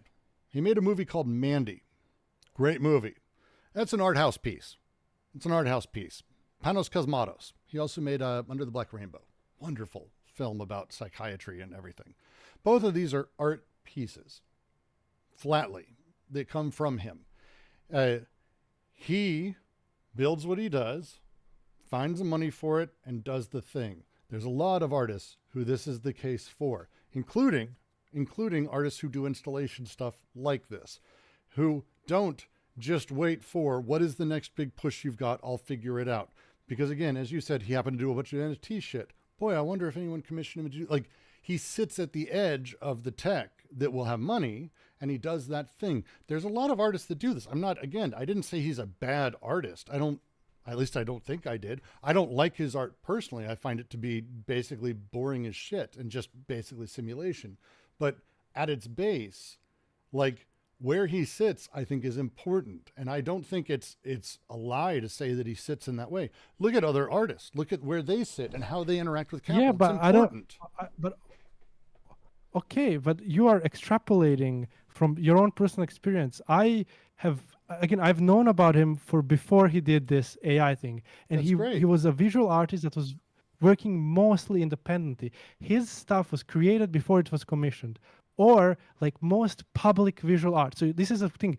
Most public visual art, they have to be created after they're commissioned because that's how they work. You can't create something from which you don't need conditions. You don't know conditions. You don't know anything. So if you're doing public visual art, you need to have it. You can't approach a big corporation and say, "Hey, that's not true either. I have this idea." No, what you do is a city or whatever commissions a thing. They have an open. They don't have sort to. of like that's a process, sure, but that's you don't have. But that's to. how you do There's it. a lot of artists who just show up and do stuff. Yes, but if you are doing data-based visual art that he was doing for a while, and if that's your interest, you sort of are dependent on these, cities, these airports, these whatever, like buildings, looking for artists. There's usually a competition. There's usually, like negotiations, and then one artist gets to make it, and you can't make it beforehand. It's like, I don't understand your point. Yeah, that art doesn't function like other arts, right? It's a mute point. Like, of course, it has to. It really isn't. It's a weird way to put it too, because it's basically purely dismissive. It's really, that's weird, dude. That's weird. It's just like a purely dismissive way to put it. Just weird. It's not a moot point. Where capital sits in the process of creation, I think, is pretty important. I do. If investment capital is the beginning of it and the impetus, and you follow where they want you to go, and then you produce something, happy day. I think that's a little bit of an important thing to have as part of the process. You might make good stuff. You could make great art. I'm not saying you can't. I didn't say he's a grifter. I just said he and other artists like this sit at that edge. This is what they do because it's. Do you like Caravaggio? You like Las Meninas? I do. That's a piece. You know, it was explicitly painted on commission, right? Yes, that's the point. I already said that even it wasn't when I was created talking beforehand. about it. It wasn't created beforehand. It was an idea. He was paid to do a portrait. Do you think the king said to him, hey, you know what I want you to do? I want you to paint it in a weird way that makes the people looking at it the actual king. Do you think that's what he said? Do you not think that King was very invested into having this special type of art from a very famous painter? Of course. Done in a very different style. Plus illusions, like Yeah. Velasquez did Yeah. back in the day, were very popular. Uh-huh. Right? So, of course, it's an amazing, one of the best examples of its kind. It's not that So? unique. I'm really not following not- what you think my critique is or my comments are. I mean, if you have problem with artists sitting at the end of Capital, right? I didn't say I have a problem with it. I didn't say he's bad for doing it. I didn't say he should be stoned to death. I didn't say any of these things. I said his art shit. I think his art shit, which is, I think, fair for anyone to say art is shit if they don't like it.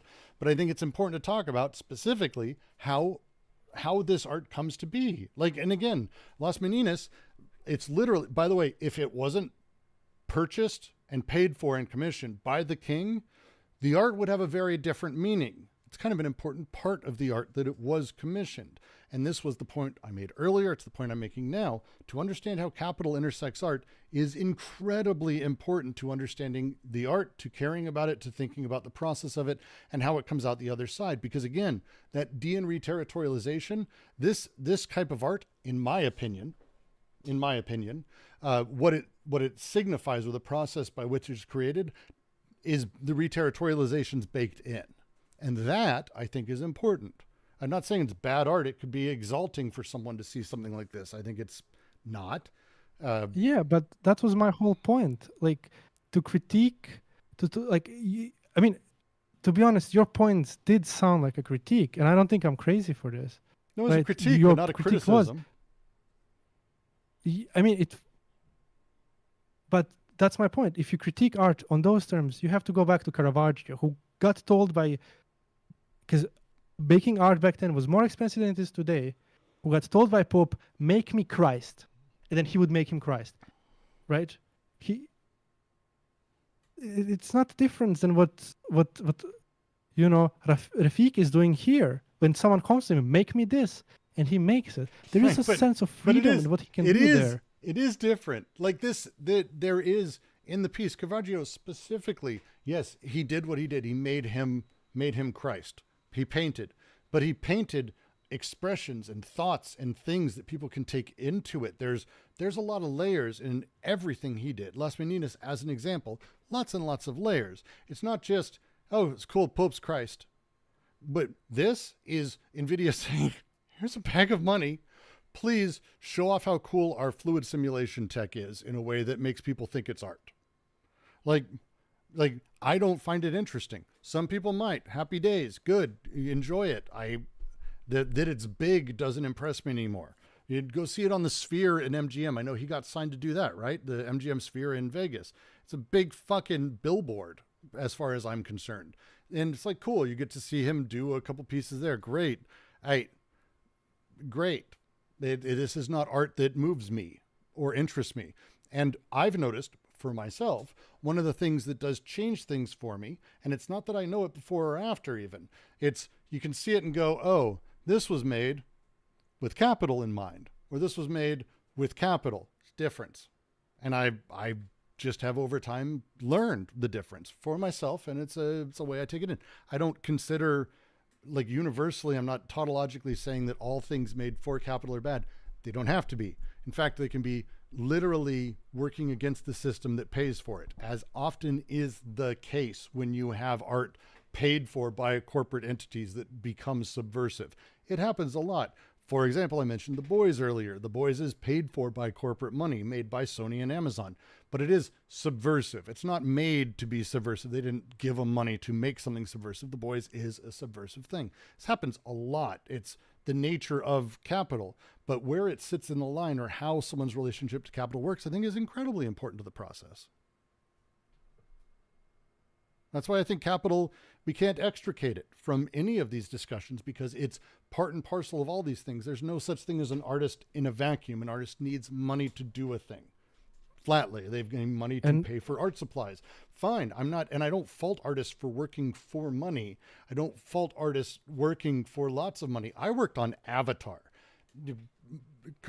Aesthetically bankrupt as it may have been, some of the most brilliant artists and writers and people who worked on that. It's astonishing, the talent. I don't fault anyone for that.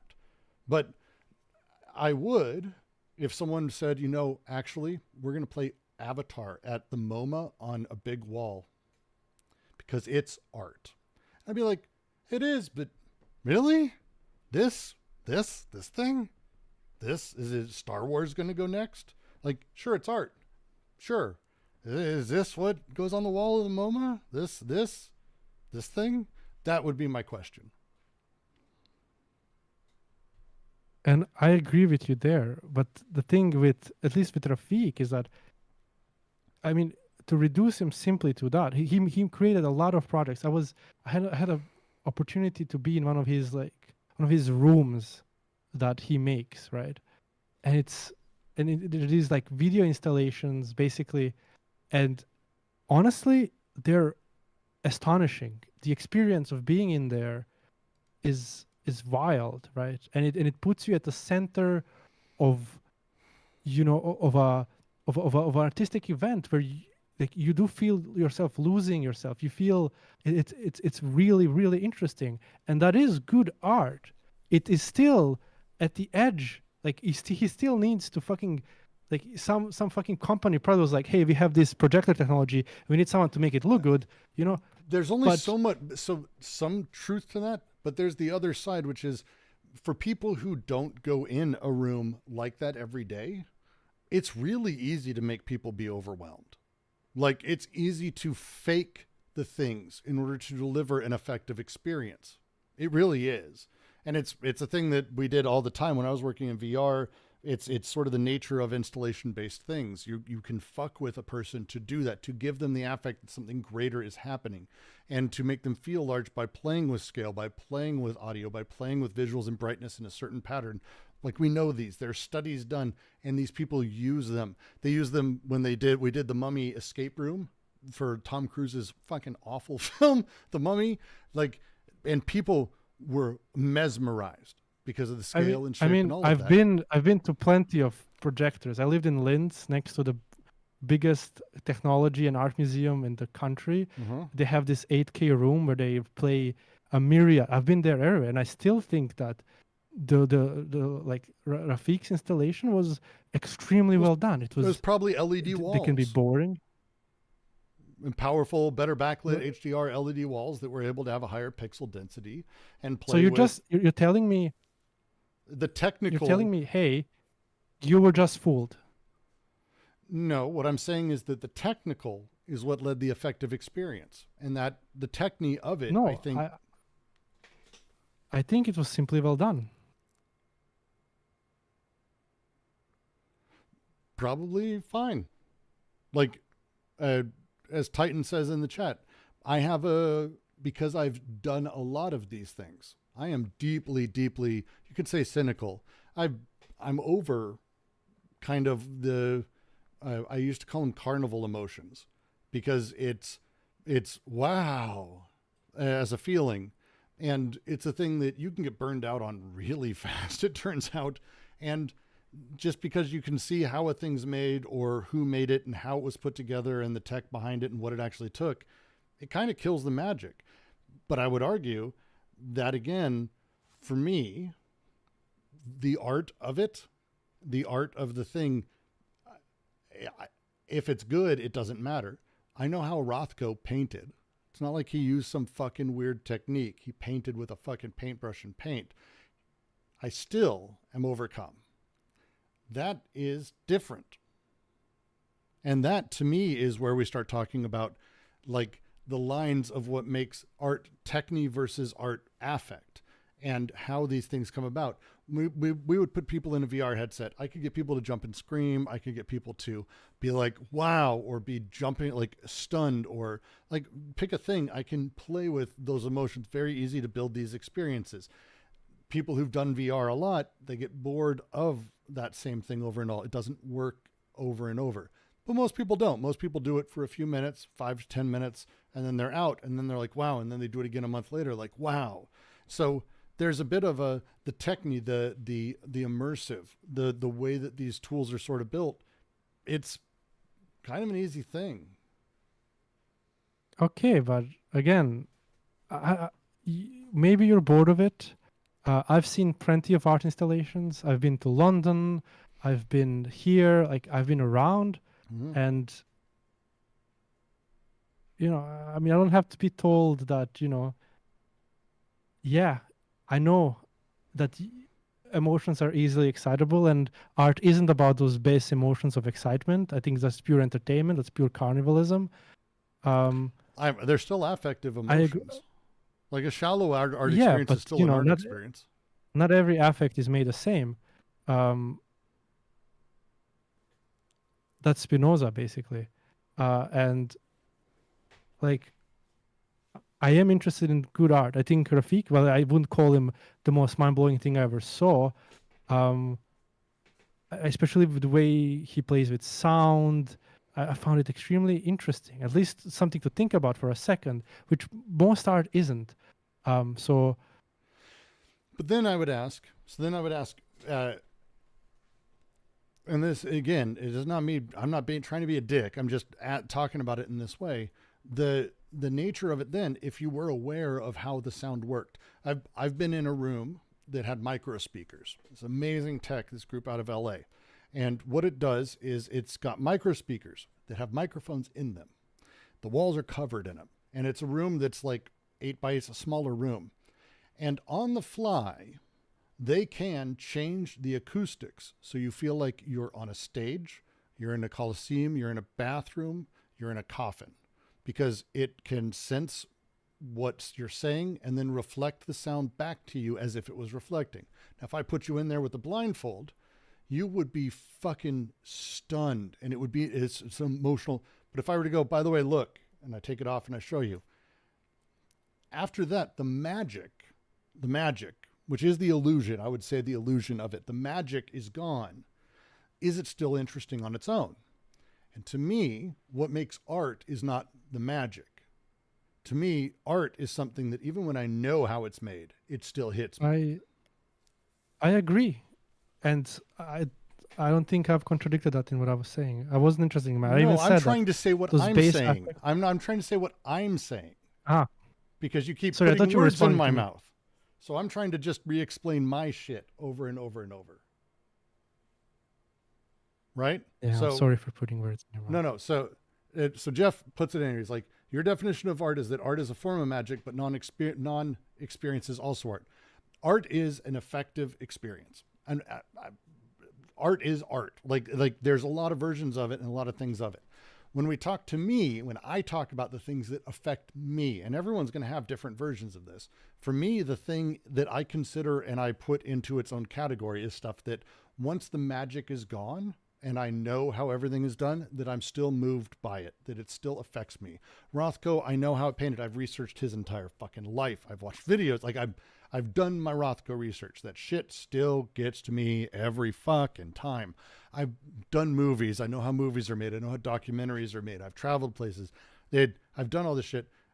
Good movies still get me. Good TV still gets me. I know all the tricks. It's when the tricks don't matter anymore. That to me is when you start talking about art that's hitting differently. And again, the point for me of the de and re-territorialization, the way that capital intersects with everything, because capital is that re-territorialization, the re-socialization, the blending of everything back into the social experience. If something is done for capital, more often than not, I find, and I've made a bunch of these fucking things for people too, so I've watched it, people consume and move on. and it's integrated into their lives very easily. And that re-territorialization, the recoding of what they went through, that just becomes the thing that they then move on to. It is art, certainly. Like, I'm not going to say otherwise, of course.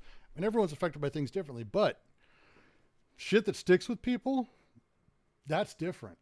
That's good shit. That's what I would say, great art. And great art sticks with people, to me. And so when we talk about how capital intersects, that's Go ahead. But my question is, what differentiates for you then the great art? I think that's how I... Because that's the only... I understand that. That's the only thing I don't understand. I think that's how I just put it would be great art sticks with you after reterritorialization. It changes your view of things. It moves you askew. It changes how you think of things. And if something like this did that, great. The vast majority of the time, things that are more, this quick experience or more commercialized, they're digested and then shit out, more or less. They are commodified experiences almost in themselves. And the commodification of grandeur is a real fucking thing. Avatar I agree. is an example of this. And I consider Avatar, absolutely, I mean this, a almost perfectly made film. Like, it knew what it was doing every step of the way. It was made with skill and aplomb and knew every angle. It knew how to make a thrill ride. It's a great film. Is it great art? No. It's commercial. It was built commercially. It was made broad. It was intentionally made so. It was the large scale thing with other hopes in the horizon. But that thing, it was made for that. Star Wars, really well made film. Is it high art? No. But other films, Everything Everywhere All at Once, I consider to be great art. Stuck with me for a very long time. Other people are moved by other movies. I'm not saying you have to only like my great art. It's not my point. But shit that sticks with you, shit, art that holds you, art that refuses to be wholly reterritorialized, recoded back into capital, back into the way things are. That, I think, is the great shit. And it's different for everyone, obviously. Yeah, but I mean, the question then is, like, how does that art relate to capital? Like, because for me, the way art affects you is, it could happen in myriads of ways, and sure,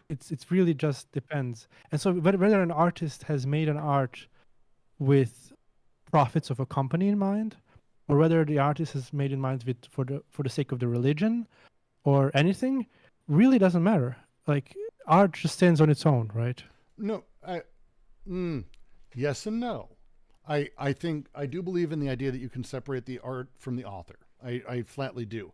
But I think the creation of a piece of art, there are real patterns to things that you can look at and you can see. And I think as you look at these things to know how they were produced, what produced them, you can start seeing things into them in the same way that I would say films made in the 80s in Eastern Europe versus Western US. You wouldn't say they're just 1980s films. They were made in very different places and resulted, even though they may be mostly the same films, resulted in very different movies because of the conditions they were produced in. So there's a reality to how these things are made or how capital influences that does impact.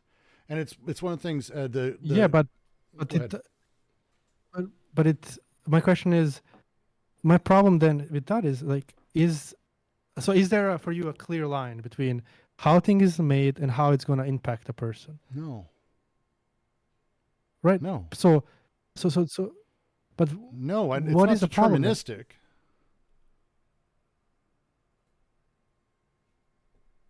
Right, but of course things express themselves differently. Do you think it doesn't matter how things are made? I think to a big extent, no. If I'm going to make a computer and I don't give a fuck because I'm trying to make the most profit out of the thing, right? I'm building stuff that you're going to buy. I'm building toys. I'm printing books, and I'm doing it for profit purely. I don't give a fuck about anything. It's going to produce a type of book. Now, there are people who care about profit, want to make sure they also make a good book, be proud of their work. There's a mishmash of complexity there. These are people who are going to produce very different things. Why would art be different? I mean, so because art isn't pure techniques, and let me elaborate on this. So with the computers, right? There's immediate connection between how much attention I give to it, for example, I'm making it, and how good the outcome comes, right? Like if I want to provide a good product, right, I should care about it, right, and not simply have the quickest the quickest way to earn money in my mind. So like, you know, so there's a lackluster sort of development. But art is a bit different than that, because for art, and as we talked before, the relations between techniques, right, and the aesthetical appreciation is separated, right? Because like artist can do whatever the fuck he wants to make an art. He can also just splatter paint on it. He can do whatever, But he right? can't. For But yeah, example, the artist that we're talking about here, right, Rafik, he can't do it in oil. He's got to do it in right. digital, right? Okay, Like how? because Of that's course, the medium that's matters. that's the art style. That's the art style he chose, right? And there's a polyphony of mediums, He chose, right? So he went. Yeah. So he can do this in oil paints. I have no idea how that would even be possible. No, he wanted to make digital art that can only be done digitally, of course. Right.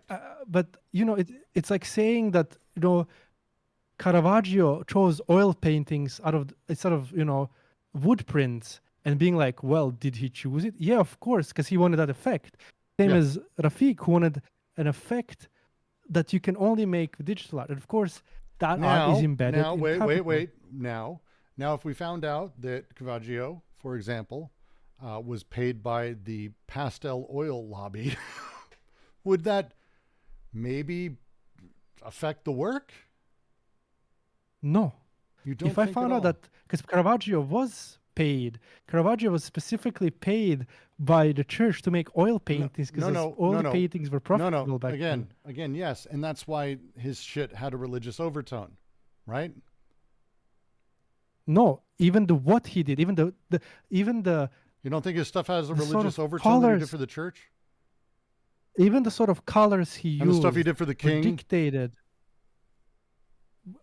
Even the colors he chose were dictated by the church back in the time, right? It's not. He wasn't that free. He was extremely creative, right? But we mustn't like idealize but art that was still done for profit. Extremely, like Caravaggio he was such a for-profit guy that he wouldn't paint for months because, you know, nobody would pay him. He didn't pay for himself. He was a drunk. He was he was just sort of a dude doing nothing, wasting his life unless someone paid him. He was a genius as well, right? Yep. And that's the thing, right? Art is always implicated in finance. Right, and I don't blame any of the artists. Or wanna is be finance rich. always implicated in art? Either way, Yes, I agree. And that's why it matters. And that's why when we have the discussion about how capital intersects with art and how it's made, it matters a great deal. A great deal. For example, you would agree with Brecht, right? I don't know. Like the way he, like the sort of art you make has to be critical of capital. Like it has to be non-capitalist adjacent in order for it to like leave the possibility of escaping from capitalism. No. Okay. No. But because I don't understand the connection you're drawing.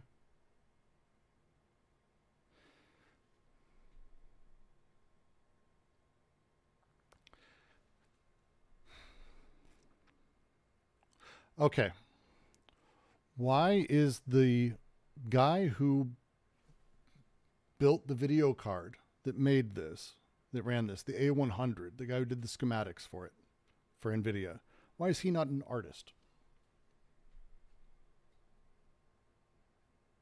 Because he's an engineer. Why? He created something, designed something, and built something. It's visually interesting in many ways. We talked multiple times about the way in which art separates itself. Yes, how? During this conversation, so I don't see. I mean, I explained it Specifically, already. I'm giving an example. The A100 that allowed the piece of art we're seeing to be made, why is he not an artist? Because art in the current day depends on a tension between art is produced by an artist. That is not doesn't have to do with the intention of it, but art is produced, art is assigned in a discursive model, same as gender is. Like there is a performance of art happening there. And then art is appreciated in an aesthetic mode, right? And there is this tension between art and art as a thing that gets produced within a society, and art that allows this free appreciation of it through the aesthetics, right? So if the guy, if he made some schematics and like, you know, it fits into this discursive model of art, I would say, yeah, that would be art. But he didn't. So, okay. I mean, how do you know that, first off? But like that's my view on art, same as on gender. That's my view of art. I don't think there's a specific way to define art in the modern age. I think that's good. I think art is always pushing what art is. I think art always has this contradiction. Art both imitates life, and art also tries to get away from it. Right. It's trapped in a tension. It can't get away. There is no clear way to define it. And I think that's for me, that's good. And if we want to have clear delineation between why the engineer isn't an artist and why the artist is, I think we're defeating the point of the beauty that art presents us today.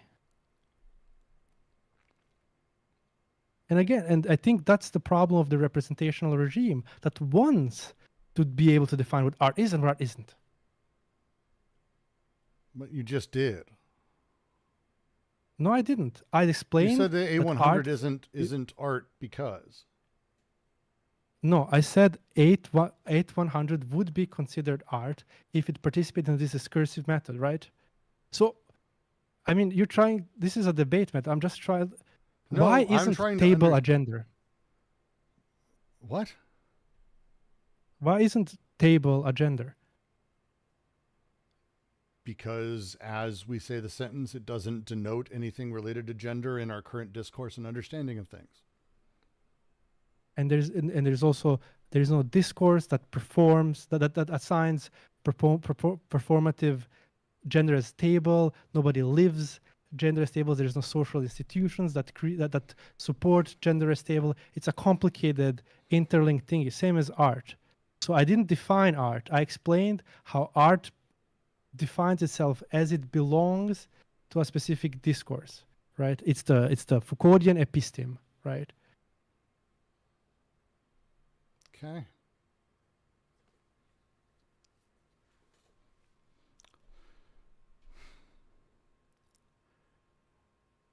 So I think the NVIDIA could be art. I'm not saying it couldn't, right? But as of it right now, it isn't, right? And there's a complicated reason for why it isn't, right? Same as why table isn't gender, right? It has to do with social production, if you're gonna put it this way. So then, but I think in it being produced socially, art takes a specific place that allows this distancing, which then, lets us have these, affects from it. Right? Not everything is produced the same. And art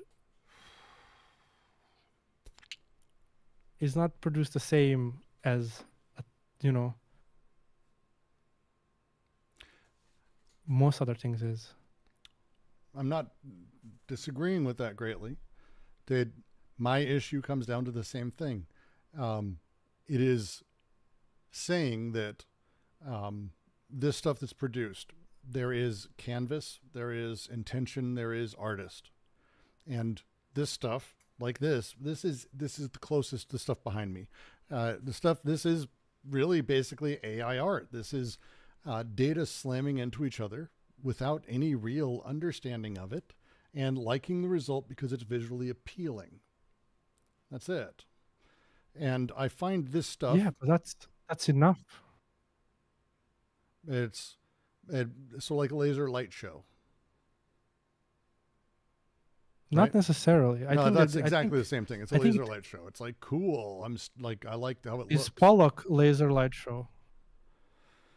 Pollock's not wildly far from that. Depends on the piece. I mean, there's variance in him. Yeah, but you know, it's an interesting non-figurative expressive art around color. Same as this. I don't differentiate. I'm not here. I would put it, if we're putting it on a graph with Rothko on one side and Pollock on the other, and then this thing even further down the line. That's kind of how I would consider it. It's Rothko intentionally with every brush, and you don't even need him to tell you this. You can see it. You can see it. Rothko, Yeah, but yeah, sort of. Like I've watched Rothko and had him talk. He didn't give a fuck. Like it says splatters, fine, sure. And then we start getting into this, which is wholly beyond the artist. Like he didn't choose the colors that go in any of these places. Not really. Didn't choose the way that these things got formed. These are sort of randomized generative AI style machine learning pieces that run off data that, can I draw a wild conclusion from what you're saying? And you can be angry at me. I just want to draw it. Like this, it's only good sport. I hope. Like we're not really. we're gonna find out. Right. So, because why I have a problem with the way you describe things, like, oh, he has an intention and we can gaze upon that intention, right? I have a problem because then the idea is that artists themselves teach us something through their art, right? And I think I don't generally, I don't know about that. That language is not how I'd put it, but go Right. ahead. right. I think it assumes, and this is pure Ranciere critique, and this is how he critiques Deleuze as well. It puts the spectator in a passive position. Spectator gets affected from the art. He's a passive thingy. Things happen to him, and then he might fly off from there, right? Yeah. That's how people generally view art, right? I disagree with that. Yeah. I think I'm actually not think sure that you implies do. Go ahead. I do. It implies a hierarchy in art where there's a clear separation between the spectator and the guy producing art. The guy producing art has the power over spectator in its perception, right? You get into this weird hierarchy of the knower and the non-knower, the active and the passive. This weird dichotomy in art that I don't. I think there is a consequence of that there. I think it's just a logical consequence. If you take these, if you take these affects as passive, right? The way I consider art, the way I consider like people participate in art to be is that everybody moves through art space. Everybody actively interprets, actively connects, actively it's not about one piece of art. It's never about one piece of art doesn't do nothing. But the art world gives you a multitude of access, multitude of perspectives, and you all collect, combine, recombine. It's all a work of a spectator. That's why art is mostly about the spectator. It doesn't matter what Rothko intended. Doesn't matter what this guy intended. Doesn't matter what nobody intended. It's about everybody has the ability to approach art, to recontextualize, to think of it themselves, to combine, to recombine things, to take these affects. And then a lot of it is not conscious, of course. Some of it is. Mostly it's unconscious, right? And that's how people move through art world. That's how art functions. It's not this one effect and then change. See, this is where it's an immersion. I have to just take issue with this entire line of thought, because what we're missing is one, the context of the piece, which matters immensely. Someone brings up Lucio Fontana, for example. It's a great example of an artist where the context is the art. He made a cut in a piece of leather. That's a fucking thing. Spatial. Woo! And that thing, if you just saw it on a fucking street, like I dropped it on the ground. I have this very expensive fucking famous piece of art. I drop it on the ground. You wouldn't think twice about it. It's a slice. The theory, the idea behind it is what makes it. It's what makes it. Specifically, this is true I think, of a large number of artists, and specifically the shit we're talking about here with your boy, the guy behind me, that without all of that context that goes with it, the name, how he went, his stuff, blah, blah, it's a randomized pattern of things, which can be art. And that hits people differently. It has, but sometimes you're including it. If you just saw this, would you be like, oh, cool? Would you like go, that should be in a museum? Would you? But I'd pay money I didn't to say see that. Now you're putting words. Now you're putting words into my mouth. I'm asking you. One immerses themselves in the world. That, of course, includes histories. That includes sometimes, non-histories. It's a whole experience. It's not just about looking at one art piece after another, so this linear fashion and being like, I've collected things. It's not about collecting. Art is about, it's more than any art piece. The experience right? of taking in an art piece is the context of where you see it, what you know about it, and how it works overall. The entire piece. And some pieces survive without that context just fine. There's a lot that do. There's a lot that don't. I don't mind either way. I'm not, again, you seem to be placing a lot of value on the things I'm saying. I'm not saying his art is shit because he's closer to capital. I'm saying he's fucking closer to capital. And that immediately, apparently is like this huge negative thing. It's not. He's surviving. Good on him. I know other people who are closer to capital who do good shit that I like. I don't like it. And hey, guess what? You're not going to convince me otherwise. You're just not going to convince me otherwise. I don't care for it. But it's not me saying, on its face, he's evil or bad. I know that. I think my point is a bit more nuanced than that. I'm simply trying to, even more than you, and this is my big disagreement, even more than you, to separate these three modes in which art places itself. And I'm really interested more in the way that art is both in tension with the capital as it's its material existence, because it has to exist materially, right? And that includes the means of production through which it was created, right? I'm not just talking about matter, pure matter, but also the way that art, interacts with the art with its spectators, in a way that I agree. And I think this is why to just talk about Las Meninas again and go back to it. If you have a benefactor who's paying for things and you just do shit in line with them, I can say the painting's beautiful, you have great technique, blah, blah, but I probably won't be moved of it as a powerful painting. Just generally speaking, not aware of one. But there's a lot that are subversive, that play with that and do things against that mean, because the money is being paid to the artist to improve the standing of the Pope, to improve the standing of the king, to prove blah, blah, blah.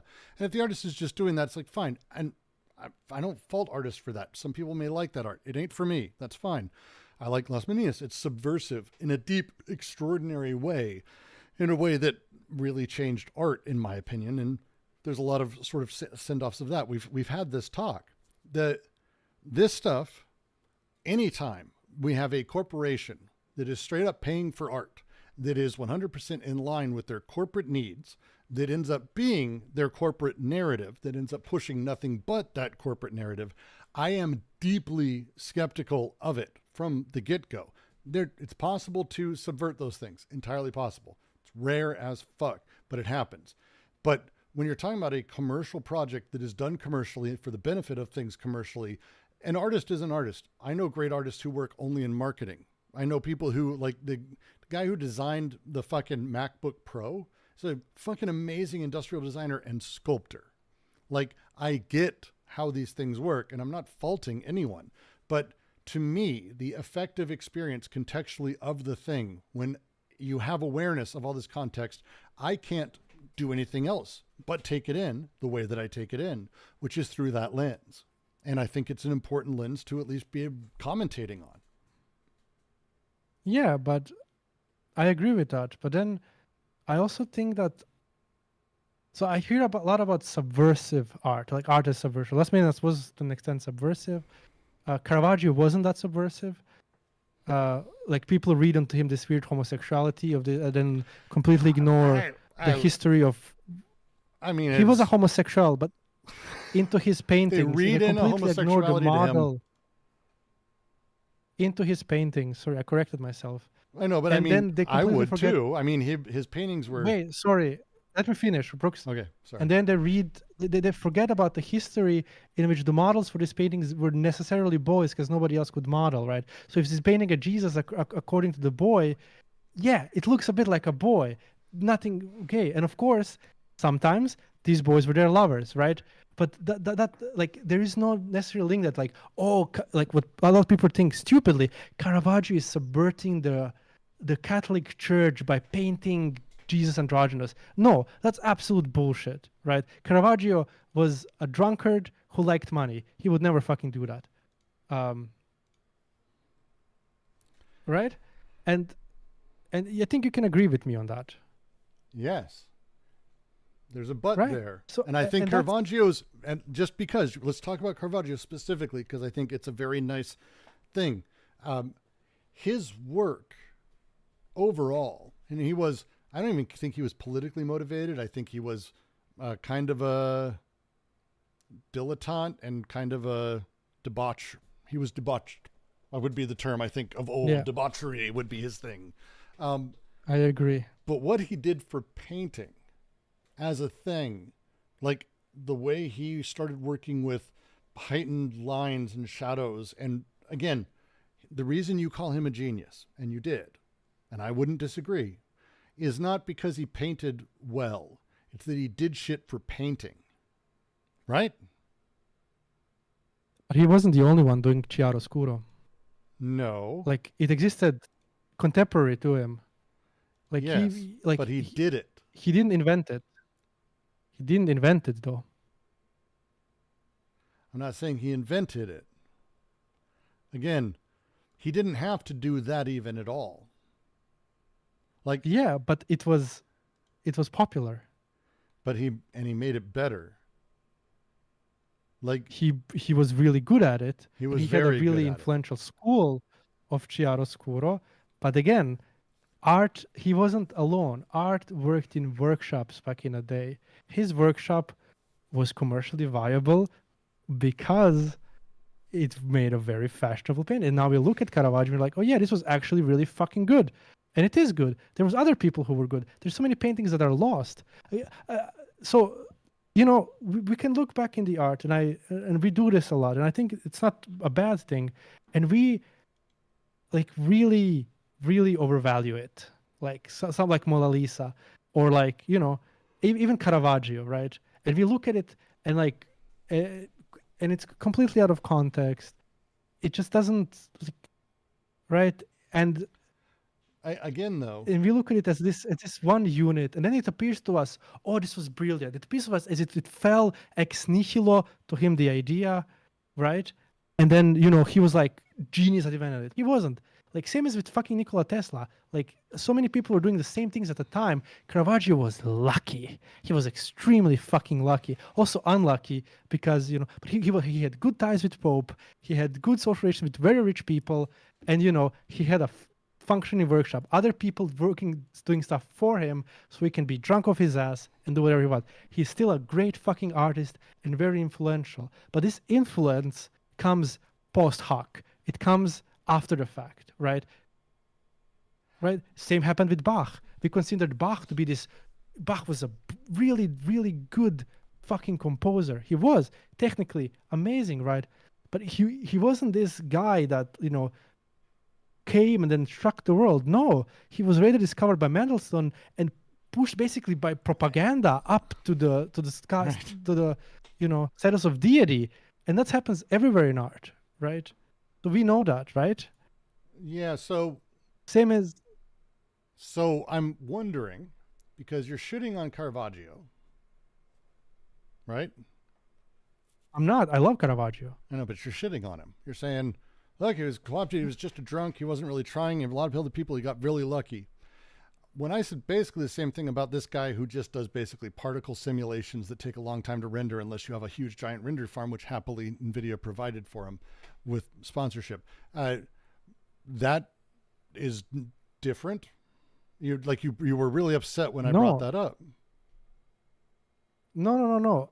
Again, but my question would be with Caravaggio. Do people talk about Caravaggio and talk about his art like, oh yeah, no, he was just doing just generally a chiaroscuro. Like that was his thing. That's not what I No, did. they talk about shadows. They talk about a lot of shit within his work because what he was doing was different. He didn't just paint big paintings. But you completely misunderstood my point, Brooks.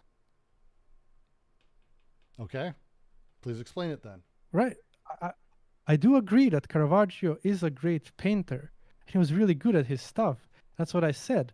My point was that when we look back at Caravaggio, we ignore the historical context. I'm not shitting on Caravaggio, who was really good.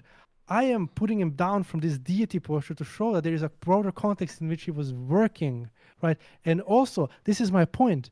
Caravaggio's influence comes after the fact. Caravaggio's influence comes from networking.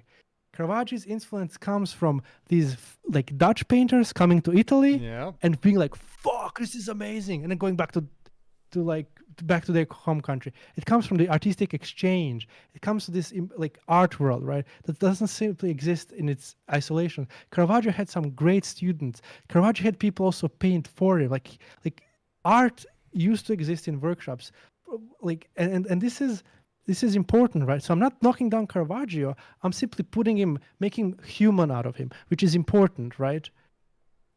To show for the fact that like no matter what he did, right, his art can be appreciated away from who he is, because art, and this is the big point, art necessarily already separates itself because of the way that art can be appreciated aesthetically and not simply materially. Like and that's my big point. Right. And my point is these are glorified screensavers. And that's the part for me. Yes, I don't like that art. I didn't say that art is not something I would have liked to show you. It's not something I was interested in. Yeah, that art he sucks. considers I don't it like his that. best pieces. Well, I mean, it's because it's his I don't most care recent. what he took. I know. I don't care what he thinks. I know. But I'm just saying, like, I mean, I don't think we're going to convince each other on this one. no, but again, I feel like you're straw-manning me so much, and I'm like really struggling here to explain like what I'm doing. I'm trying like, to understand. I don't agree that's good art. I said it before. That's not the art I'm interested in from him. I think he has good pieces like any artist. Like I don't even like all of Rothko's stuff. I think lots of it was like repetitious after a while because I agree with this. he got bored of his own stuff, right? Like I don't like a lot of like Caravaggio is just extremely rare. So everything I have from Caravaggio I like because what survived is extremely rare. And right? again, But at no point am I insulting or shitting on anyone for being close to capital. That's not the problem. It's no, but we're not. I'm not. My whole point is theoretical. I just want to understand from you how does this flow of influence go? Because as I explained, for me, it's clear that like for me there is this moment of separation I think is necessary in aesthetic experience, right? And I explain it like the way that art influences us is completely separated from the way that art was created. As in like art, I always explain this like this tension. Art exists in its materiality, right? It has to exist in specific world. Like the way that it exists now exists for a reason. Artist intentions matter. Oh, I think we lost. That's a dead computer. Or did I disconnect? What happened? Is he gone? What happened? What happened? I think you just went away. Excellent. Good job, Discord. Discord just kicked me out. Right, sorry. Did you kick me out? He didn't like you. No, I can't kick you out. You're the owner. Oh, well, that's probably fair. Actually, that's true. You can't. Okay. Right, and that's my extreme point. And so I'm saying, for me, but I'm saying, and I have a very, it's probably a minor thing. You know, Discord disconnected me because fucking. Yeah, you're yapping too much. We're talking too much. I agree with that. For me, it's the process of the production of art. I don't think can be divorced from art. I think it's possible to have a divorced experience of the art from that. But if we're talking about the piece, the reason it comes to be the way it is because of the material conditions that produce it, just like anything else, including commodities or people or land or fucking anything. And so as such, the process that makes it, it is worth noting the process of production and how that gets co-opted or how it gets played with by capital, just like everything else. It doesn't mean that, oh no, don't ever fucking do that. It's like, no, these things intrude, and how it intrudes on art, I think, is incredibly important. And I think that's been, for me, the crux of the discussion. So when we start talking about things like AI art and how it impinges and how it plays with art and how capital plays with that, we're going to have, within the next year or two, you're going to have movies, short films, TV shows, comic books, all sorts of things, regular books, 100% that have AI generated content in it, machine learning content, procedural content that's in it, 100%, or involved in that process.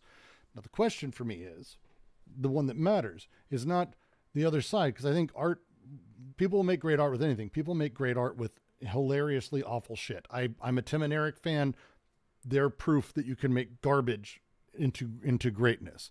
And so you're seeing the Discord meeting rather than, oh my God, OBS got all fucked up. Sorry, 1 second. Why are you seeing, what? How is that transmitting? What the fuck? This is annoying. There it is. Apologies to YouTube. Fucking, what happened to Windows? Jesus. Again, the way that it impinges, the way it's visited into that art will affect the art that's made out the other side. And to me, the thing that's interesting about art is the new. That's to me, the new. And I think we both agree with that. The new, that it's doing something new. It's one of the things you said early on. Am I wrong? The new. I'm interested in it as a new way of doing art. No, I mean, I don't know art, if it's doing part of new. being art is that it's new. It's not, To me, it is. so my position is a bit complicated. So it's not that art itself does new, right? Art itself does nothing. And I don't believe that art does anything. Art is art. It just does art. I think that the way in which we can approach art is that it allows us to re-establish our world around ourselves, as in re-territorialize, basically. Okay. I mean, to me, Right? this is So- new. So if I were to just say, look, here's art, let's watch Star Wars. Here's a Rothko. And I show it to you. It's like, I'm not doing something new. I could make a commentary where I make a digital piece and I put Rothko inside of another. And that's new. Even though it's old, I've made it new. Like, there's new. Art is necessarily the newer novel. It has to be. Otherwise, it loses all meaning. I think I would just rephrase it to say that art, art has this promise of the new, right? But in itself, art can't really go away from its material conditions right now, right? I agree. Like, art is sort of trapped between these two. So that's the way I would say it. And my only point, and it's a small point, but I think it draws huge consequences, is that this other side of it, like this potential for the new, like, is like, it, how can I explain it without repeating myself? Because I don't want to repeat myself too much.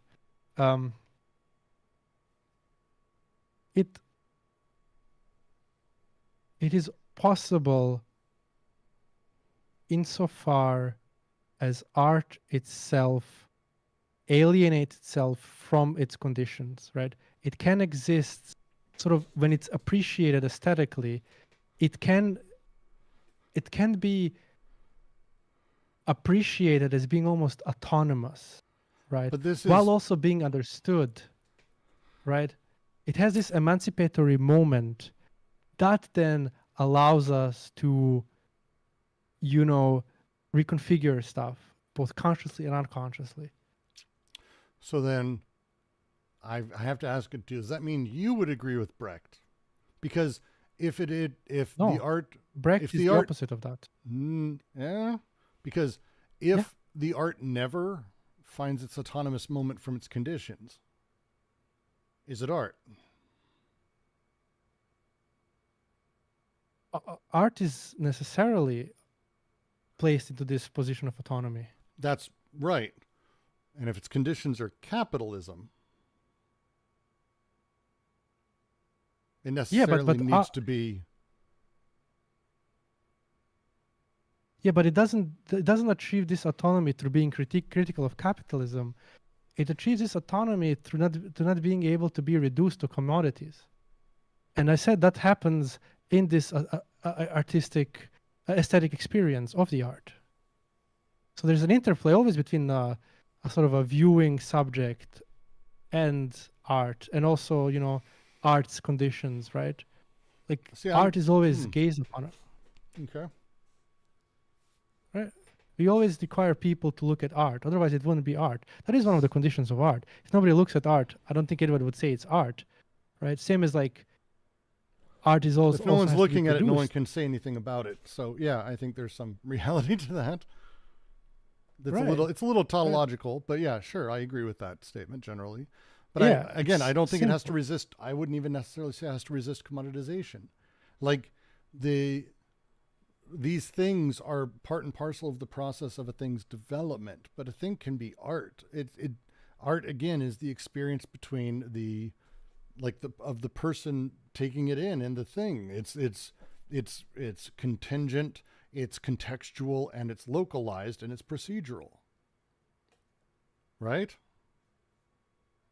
Yeah, but so I think that works, but doesn't contradict mine, because I agree with you there. But I think in art, in our encounter with art, we encounter this art as emancipated.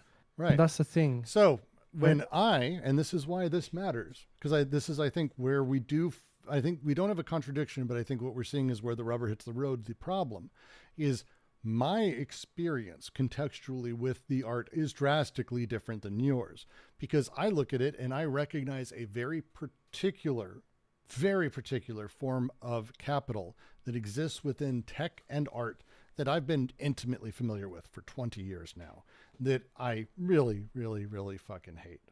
Now, that's not your fault. That's not his fault. That's not anyone's fault. He's in a very particular place within capital. He's a successful artist being in a very particular spot. And he may have other great pieces. That, I can't get away from that as part of the aesthetic judgment. Am I wrong? This is fine. This is how this works. You're having a different experience, right? I mean, that's not how I would understand aesthetic judgment. Well, I mean, feel free to let me know. I actually saw this live. It's cool. Yeah, it looks all right. I think we do have a general disagreement of what aesthetic judgment is. I think I am, and how I judge the thing, but being good or bad. Yeah, but I think aesthetic judgment can't be placed in terms of.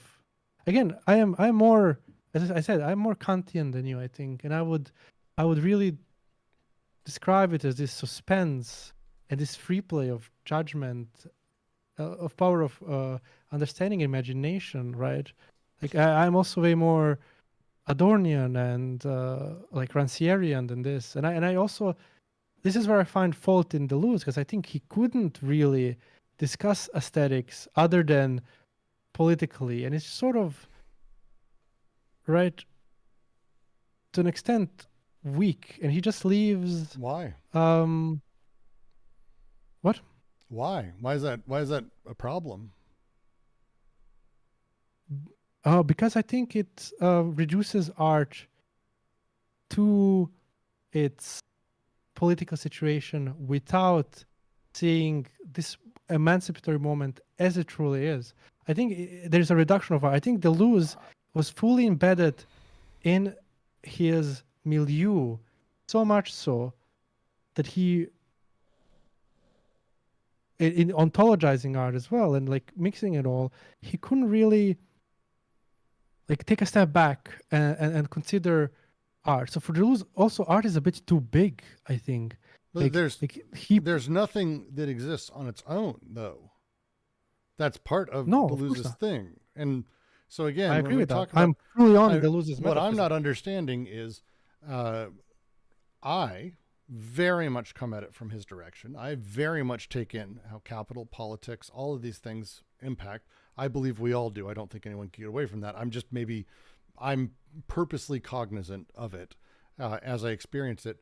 And I have a very immediate responses to the aesthetic experience, and I judge as such, and I move on. And as such, I have some bad experiences. I have some good. I have some transcendent. And I don't see the difference. I don't see what's missing. I think it's how I don't see what's missing from that.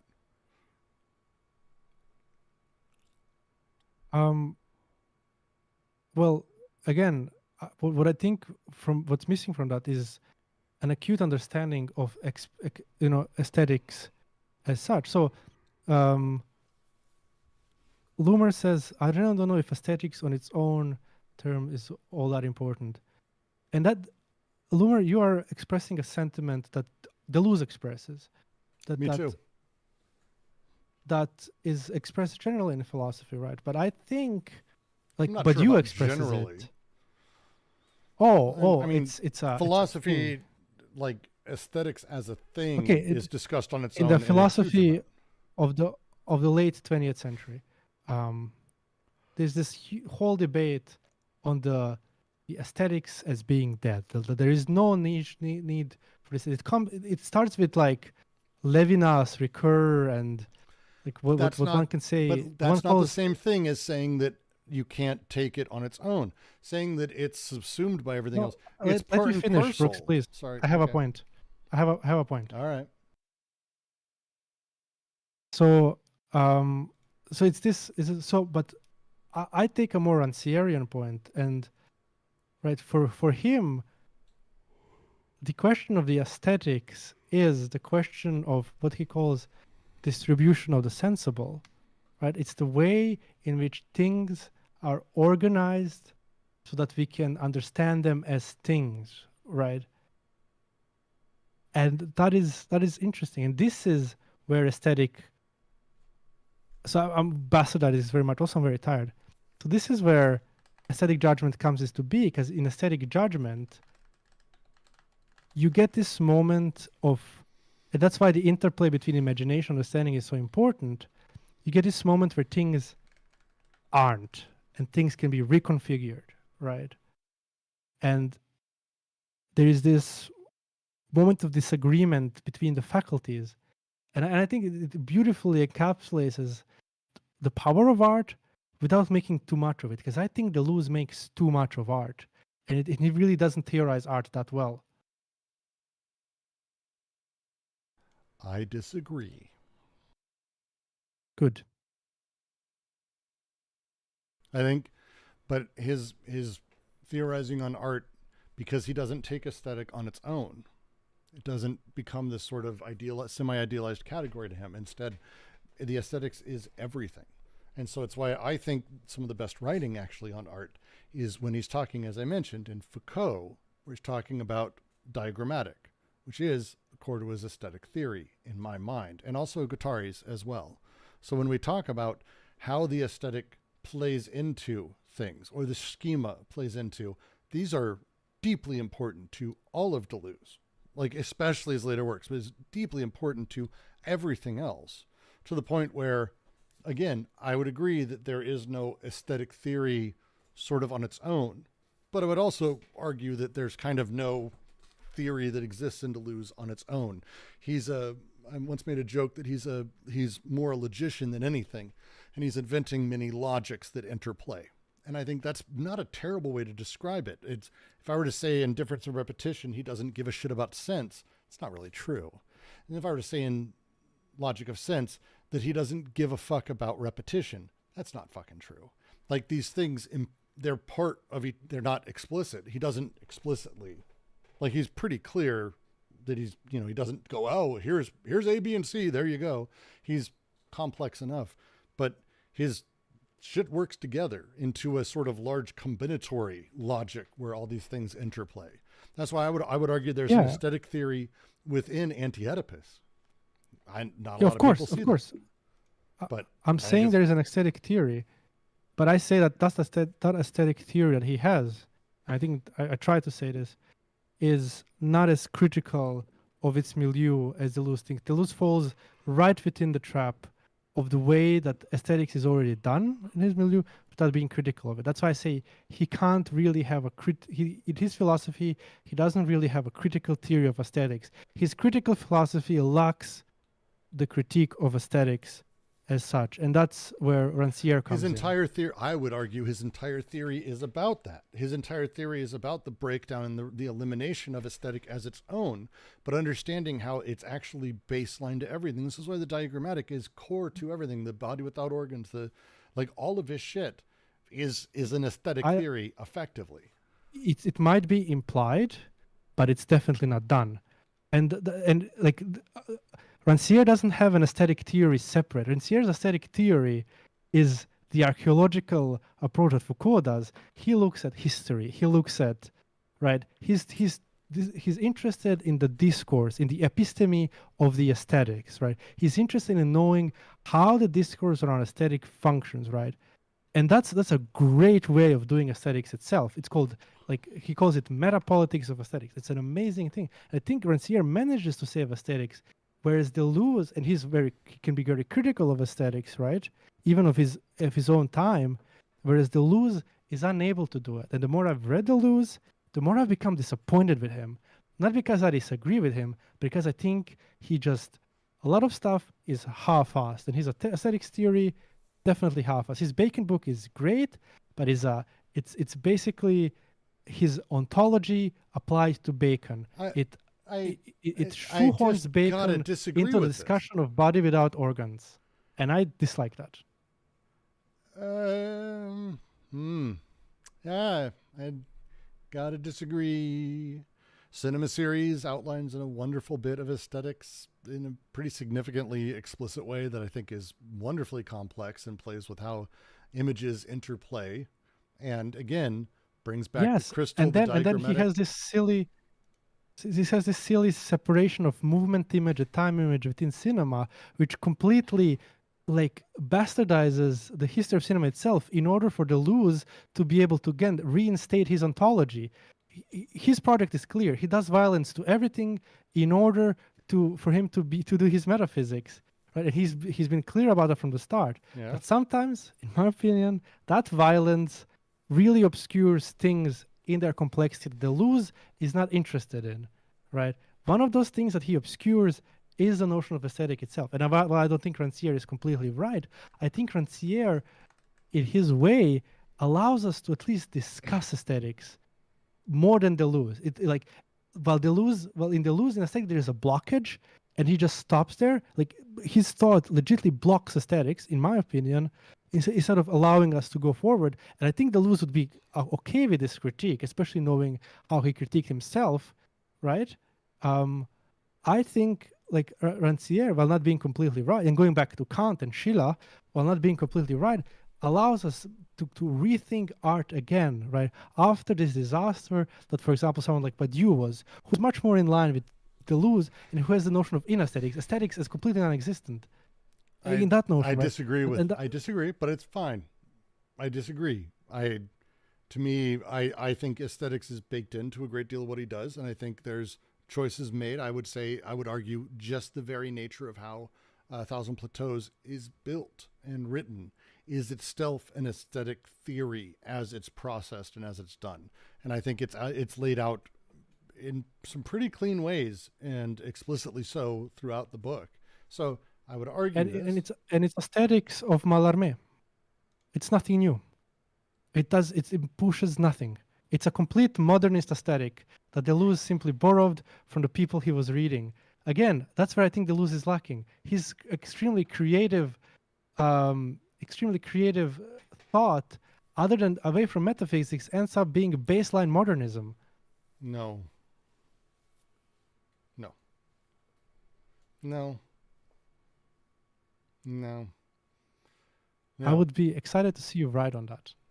It's an argument. If we presume that he's doing core basic that, his aesthetic theory in 1,000 Plateaus is built on basically the connective, disconnective, conjunctive syntheses fashioned in Anti-Oedipus that is talking about sensory stimuli, talking about the recording of such things, and the large-scale sort of partial objects that then produce affect and go through the process of aestheticization, which he outlines in 1,000 Plateaus. This is far more complex than just what Mallarmé is doing. I would say it is what Mallarmé is doing, but not explicitly. Mallarmé did not write like that. No, Deleuze is taking from Mallarmé. Obviously, he says he is. He even talks about it.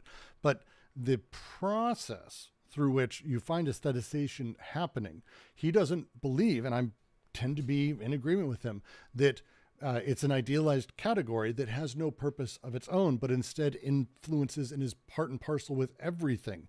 And this is through the diagrammatic. This is through the schema that is. Everybody agrees with that. Yes.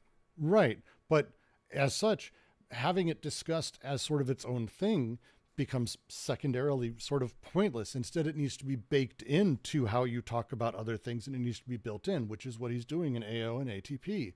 And it's what he continues to do in his other books. But that's not my point. My point is that he doesn't discuss aesthetics.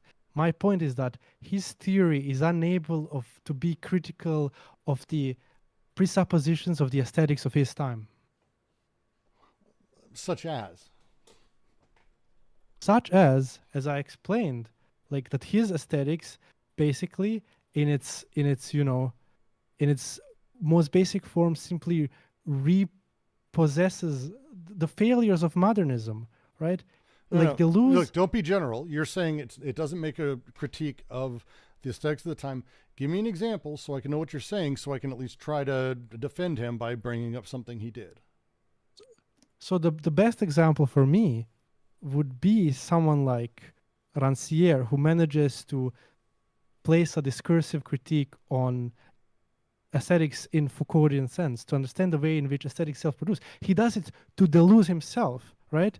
There's a paper called "Is There Deleuzian Aesthetics?" It's a great paper, right? He admits he does violence to Deleuze, right? But in order to push him, right? And I think this is where Deleuze is lacking, this ability to do this sort of aesthetic critique. I'm not dismissing whole of his philosophy. It's amazing. I love Deleuze, right? Like you know that I love Deleuze, right? And everybody here knows, right? Well, they don't think so now, but yeah. Well. I'm joking. I'm joking. Like, relax. I'm joking. Yeah. Right. It's okay. Relax. But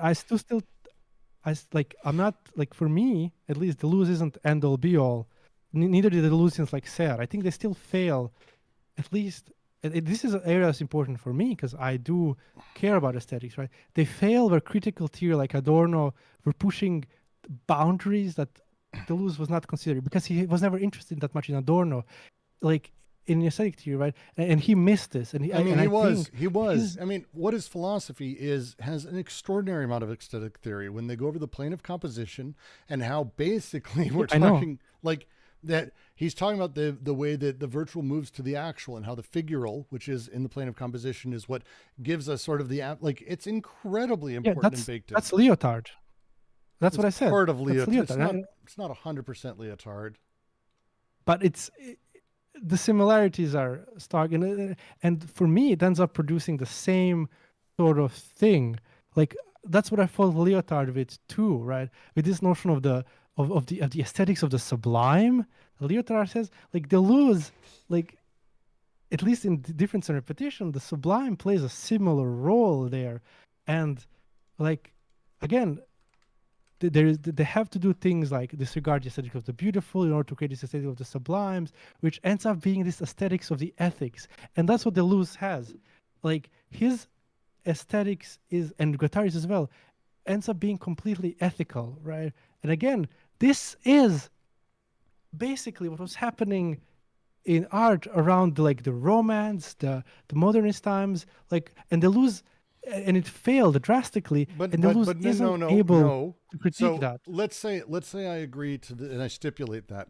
I would then argue if he's bringing in the ethical, his ethical is nowhere near what was happening in the rest of the thing. So this is where we start talking about the way that his interlocking systems play, because for Deleuze, ethical didn't mean the same fucking thing it meant 100 years before him or 50 years before him. He didn't work with ethics in the same way. And so again, when you talk about, oh, the aesthetic relied on the ethical, everyone was doing that. It's like, yeah, but not his ethical. His ethical completely changes and reforms what the aesthetic means because of that. How does it do that?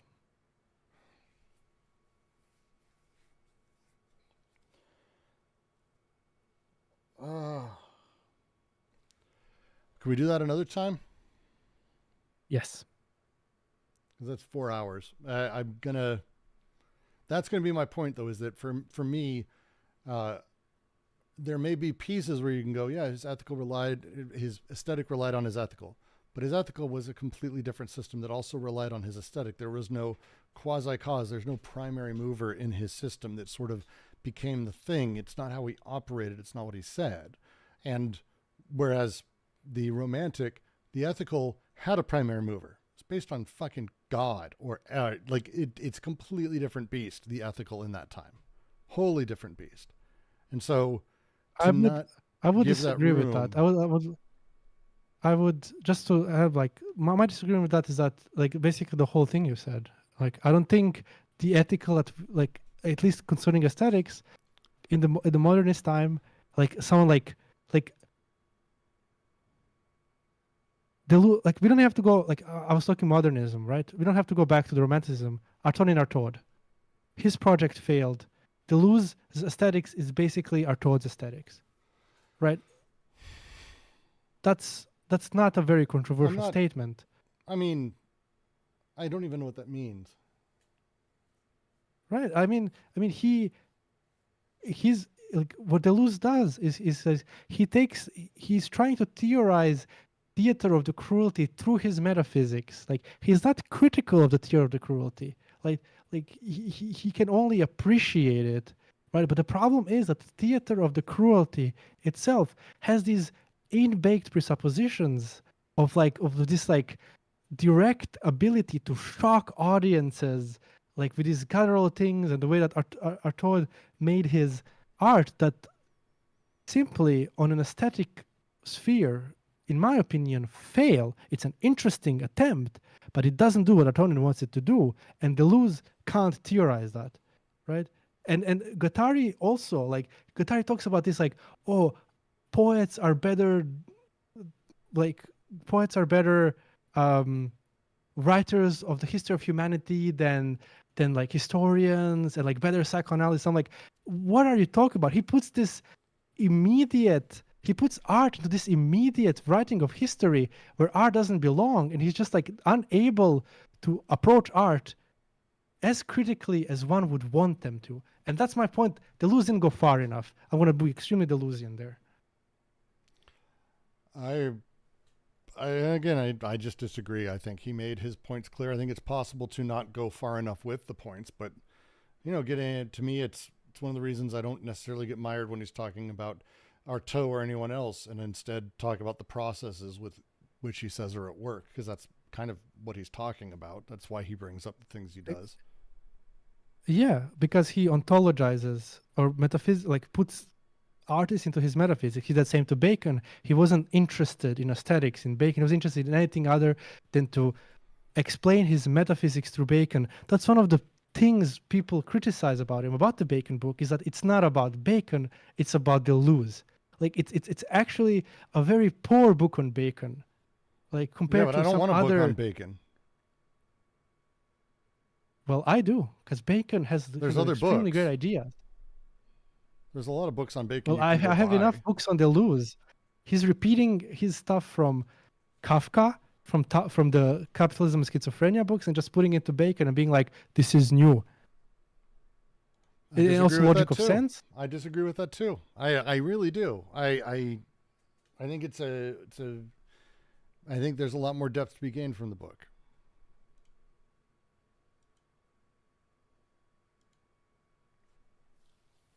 I agree as well, but I also think on the aesthetic sphere, it fails.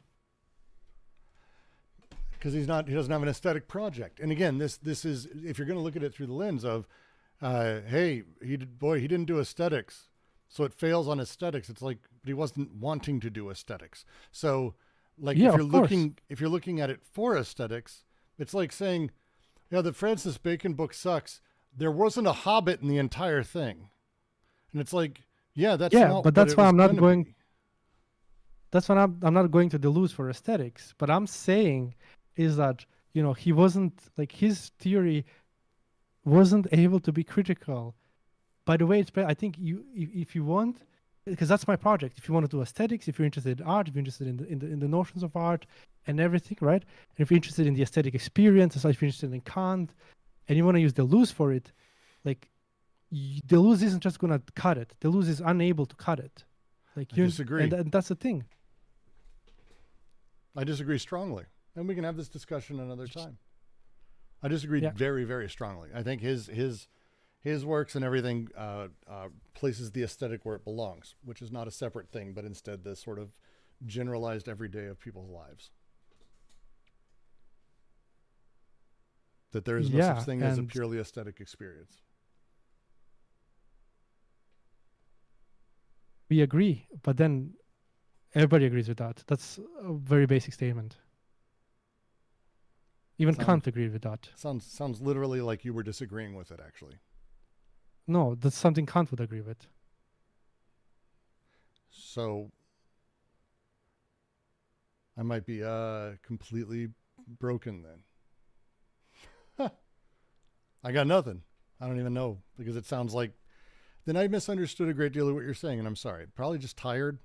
It happens. It's been 4 hours. Okay. We should have stopped a while back. So, and the video will. I'm going to re-edit and upload this, and we'll get it. This will end up being cut at a little earlier place.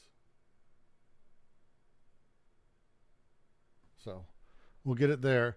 Thank you for doing this. This was fun. I thought it was great. And I thought it was a good discussion. I hope everyone enjoyed and took part. I think there's a lot more to be said, but I had a good time. So thank all of you for joining. There's always a lot more to say. Do join DGQC, discord.gg or patreon.com/DGQC, either way. Come join us and talk more. And otherwise, we'll see you next time.